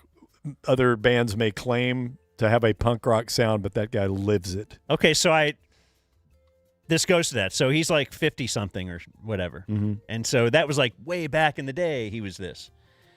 And so like, hey, intern TC, we go pick up Gibby from the airport. Oh, yes. And he picks up Gibby, and I guess he had to stop to grab a tall boy on the way. Yeah.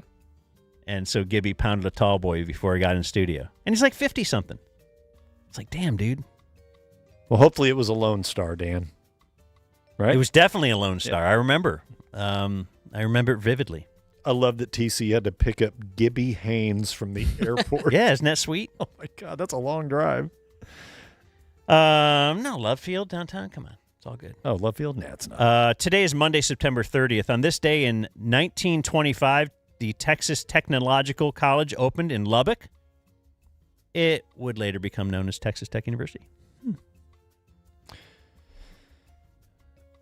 Baseball note, on this day in 1963, John Paciorek, an 18-year-old Houston outfielder, got that late season call-up, you know? Mm-hmm. So it's his first game ever. They expanded the rosters. He gets 3 singles in his first game, walks twice, scores 4 runs, had 3 RBI. He is going to be the next superstar in baseball, John Paciorek. But he injured his back, never played another game. He ended his career batting 1,000. The only player to ever end their career batting 1,000. At least according to this piece of paper I'm reading. Call him, Blake. On this day in 1971, the Washington Senators, Pat, played their last game in Washington before moving to Arlington to become the Texas Rangers. They had to forfeit that last game because fans stormed the field in an effort to take souvenirs.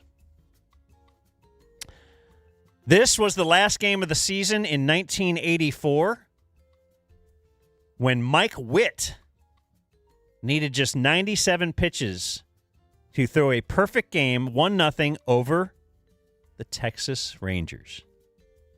The first perfect game in baseball since Len Barker threw one in 1981. And I was on my way to that game, but it was drizzling. So my dad said, let's go back to the apartment. That was May 15th. And we'll watch it there. You remember that day, huh? It's my birthday. Well, we'll call you on that day, since you always take your birthday off. On this day in 2014, the first case of Ebola diagnosed in the U.S. was confirmed in a patient who had recently traveled from Liberia to Dallas. All right. How about that? And then he gave it to Nina, right? Yep. And then we met Nina Pham. How did he give it to Nina? Just because she was all his nurse and stuff. I think they hooked up. Maybe they hooked up. It's because he touched his friend. You're not supposed to do that. Don't touch your friend. Mm-mm. Don't eat the bat. Is that how you get it? Is eating bats? I thought that was COVID. Oh. And on this day in 2018, another baseball note. Okay, you guys are both baseball guys. So let's just see, do you think this is interesting at all? Danny is. Because this morning, I thought you were all stoked on baseball. No? He likes softball. Yeah, give me a softball thing. Tell the I don't have softball anything. story that you had. So this is a Chris Davis story. Which one? Ours. Okay. Oh. Wait, the second one that we had. Didn't we get Chris with a K Yeah. at some point? He It was really... gonna get this thing to the playoffs. Yeah, it was like a year ago, and then he got released. And he was DFA'd. A week later. So Chris Davis went 0 for 2 in the A's 5-4 loss to Anaheim on this day in 2018. This would have him finish with a .247 batting average for the 4th consecutive season. Don't you think that's weird? It's incredible. Like exactly .247. And if you look at his at-bats, it's like .580, .610. Mm-hmm. But like every year, though, exactly .247. And he actually finished 8th in MVP voting that year because he had 48 home runs as well. Oh, it's a good bit. That is a good bit. How come he didn't do that here? I don't know. Probably JD's fault. Other birthdays, Pac-Man Jones, 41. I think he got in a fight with his own security detail one time. Yes. And I remember Wade Phillips was the coach at that point, and the media asked Wade Phillips what his punishment will be. And Wade Phillips said, well, ask Jerry later when he does his press conference. Like, because he just deferred everything. He had no say in anything. I do love that clip in Hard Knocks when Wade can't believe how many punts he's able to catch at the same time. Look at that, man. Like what, like 8 or 9? He got 6 footballs. Yeah, it's a terrible Wade. Sam Ellinger is 26. Big game Sam. Equanimous St. Brown is 28. He's the oldest? Brother of Amon-Ra. Are you familiar with the St. Brown kids? No. Okay. Yep. They all have weird names, so they stick out. In fact, their last name is Brown, but he changed it to St. Brown. Their dad... I don't remember the third one. Their dad married he married a woman because of her athletic genes, and he planned to build professional athletes. Okay. That was his whole bit, kind of like Todd Marinovich's dad. And one of them has turned out to be really, really good. Amon-Ra St. Brown. Mm-hmm. And the other ones are just, and they all like speak 5 languages, and they were all straight A students. Like that's their mom's bit. Osiris is the third one. Osiris. Mm-hmm. Kool-Aid McKinstry is 22. He's really good. And his name's Kool-Aid. Yep. Barry Williams is 70. Greg Brady. Greg from the Brady Bunch. Eric Stoltz is 63. Fast Times. Which one?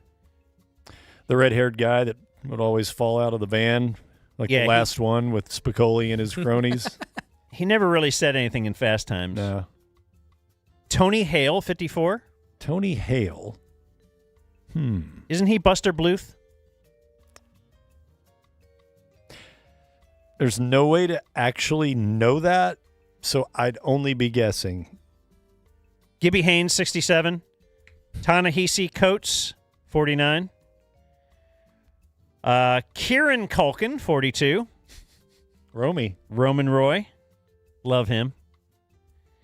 And T-Pain is 40. Hell yeah. Nice. From the Auto-Tune app. Yep. Man, I love T-Pain. I love that app, dude. Yep. Does this still exist? I would like to just play some of our audio into this app and then have it spit out a song. Wouldn't that be great? Wouldn't it? That's not rhetorical. Born on this day, now dead, Truman Capote. Wow. Who wrote In Cold Blood. You ever seen the movie?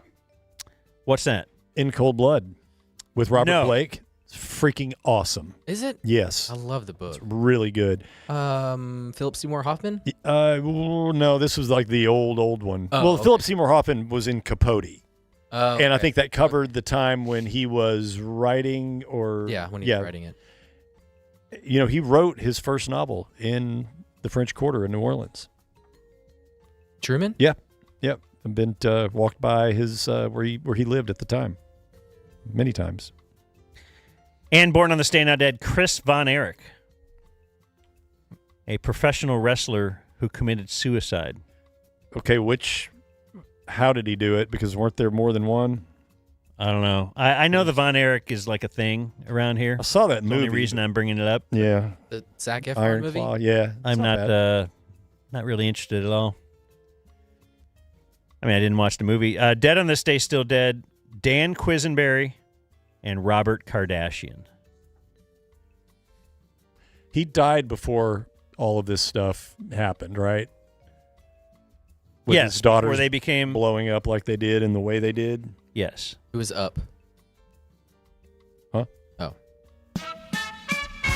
And that was Today in History. Who's up? I'm pro that. Well, what a Monday, folks. We didn't really do a lot of cowboy talk. I have some cowboy stuff for you. I'll have that tomorrow. You want to give some closing remarks, Shane, or do you care about anything in the world? Generally, no, but I can make some time for closing remarks. Okay. First, thanks for having us out. I don't know why you two have let me be a hanger-on for 25 plus years now. But I don't know why you used to look like Trevor Lawrence and somehow you've morphed into Ray Donovan. Doesn't he kind of look like was it Liv Schreiber? You kind of have morphed so? into you've aged quite well. Thank you, sir. Yeah, for sure. Anyway, sorry. No, that's good. You're talking about facial recognition on the phone and not having it, or Dan doesn't have it on. Do you know if you get pulled over by the cops, they can't get into your phone without a warrant if they have to use a passcode, because that's information that's in your head. Mm-hmm. But if you have facial recognition, they can hold it up to your face. They don't need a warrant to get into it. So. Oh, well. I would like to hear how you know that. There's a reason to not have facial recognition. I mean, 'cause I'm often on the run. Because I'm kind of obsessed with the videos of people that, like, the cops pull them over and they act like Jake used to act. Yeah, you know, like me too. I can to watch see what those. they can get away with. Oh, I can watch those, and then they're really good too. The videos of people doing that to Border Patrol, that gets very, very contentious. Yeah. So yeah, I didn't know if you had a personal story of. Oh no, I've always made every wrong decision when getting pulled over. Okay. Yeah. So don't ever take. You're more like young Jake? No. Well, when I looked like I looked when I met you guys initially, and I lived in the suburbs here, I had lots of problems with the cops. They pulled me over. They see a skinny 20-year-old in a Pantera shirt, and it was like, we got him on something. And usually I had something in the car or whatever. But now I'm old. So the generic profiling white is guy. correct, actually. Yeah. No, I'd get pissed about it, but they were right. So what are you going to do? That's about it. Oh, last thing.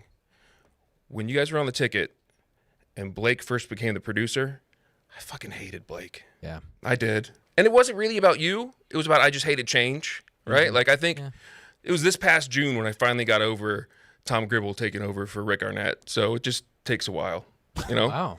But I think that Just this... got over Gribble. Yeah. Gribble never... We're not going to go there. I think this format is, like, much better for Blake stuff. So I like what you do now. And I would like an alternate feed of the show, if we could, that is just Blake Camp. I don't think we can. Because We I can. think you can count the facial expressions made. We can, during the can't show we, with Rob? one hand. Rob ISOs everybody. I don't think we can. I think I think you do well with an alternate stream of just on Blake the entire time. There we go. Perfect. That's way better than me on screen. Isn't Blake a good-looking dude? He is. So handsome. He's not going to have he'll be 60 and have no wrinkles in his face Yeah. because he's never moved any of those muscles.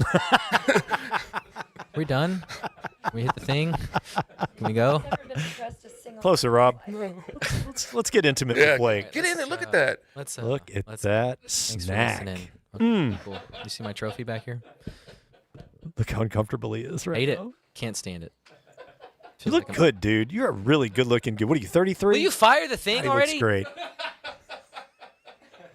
Adios, mofo. We gotta go before this becomes a zoo. Thank you for watching my video. Subscribe and type for my name if you want to watch more of my videos.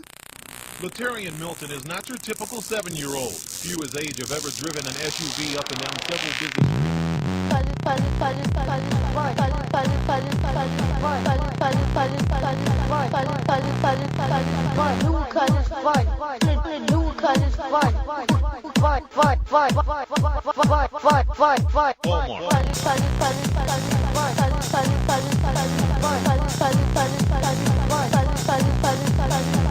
Smokes with cigarettes. Smokes with cigarettes.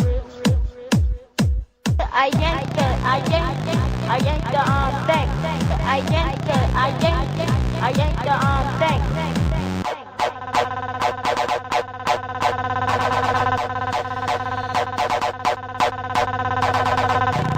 Tick my girl coming.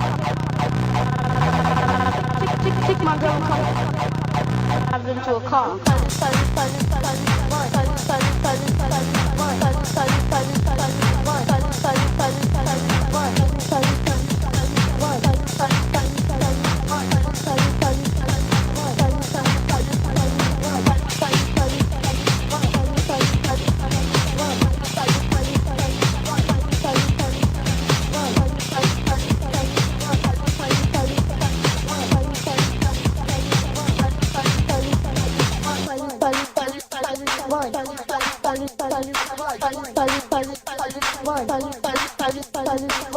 One.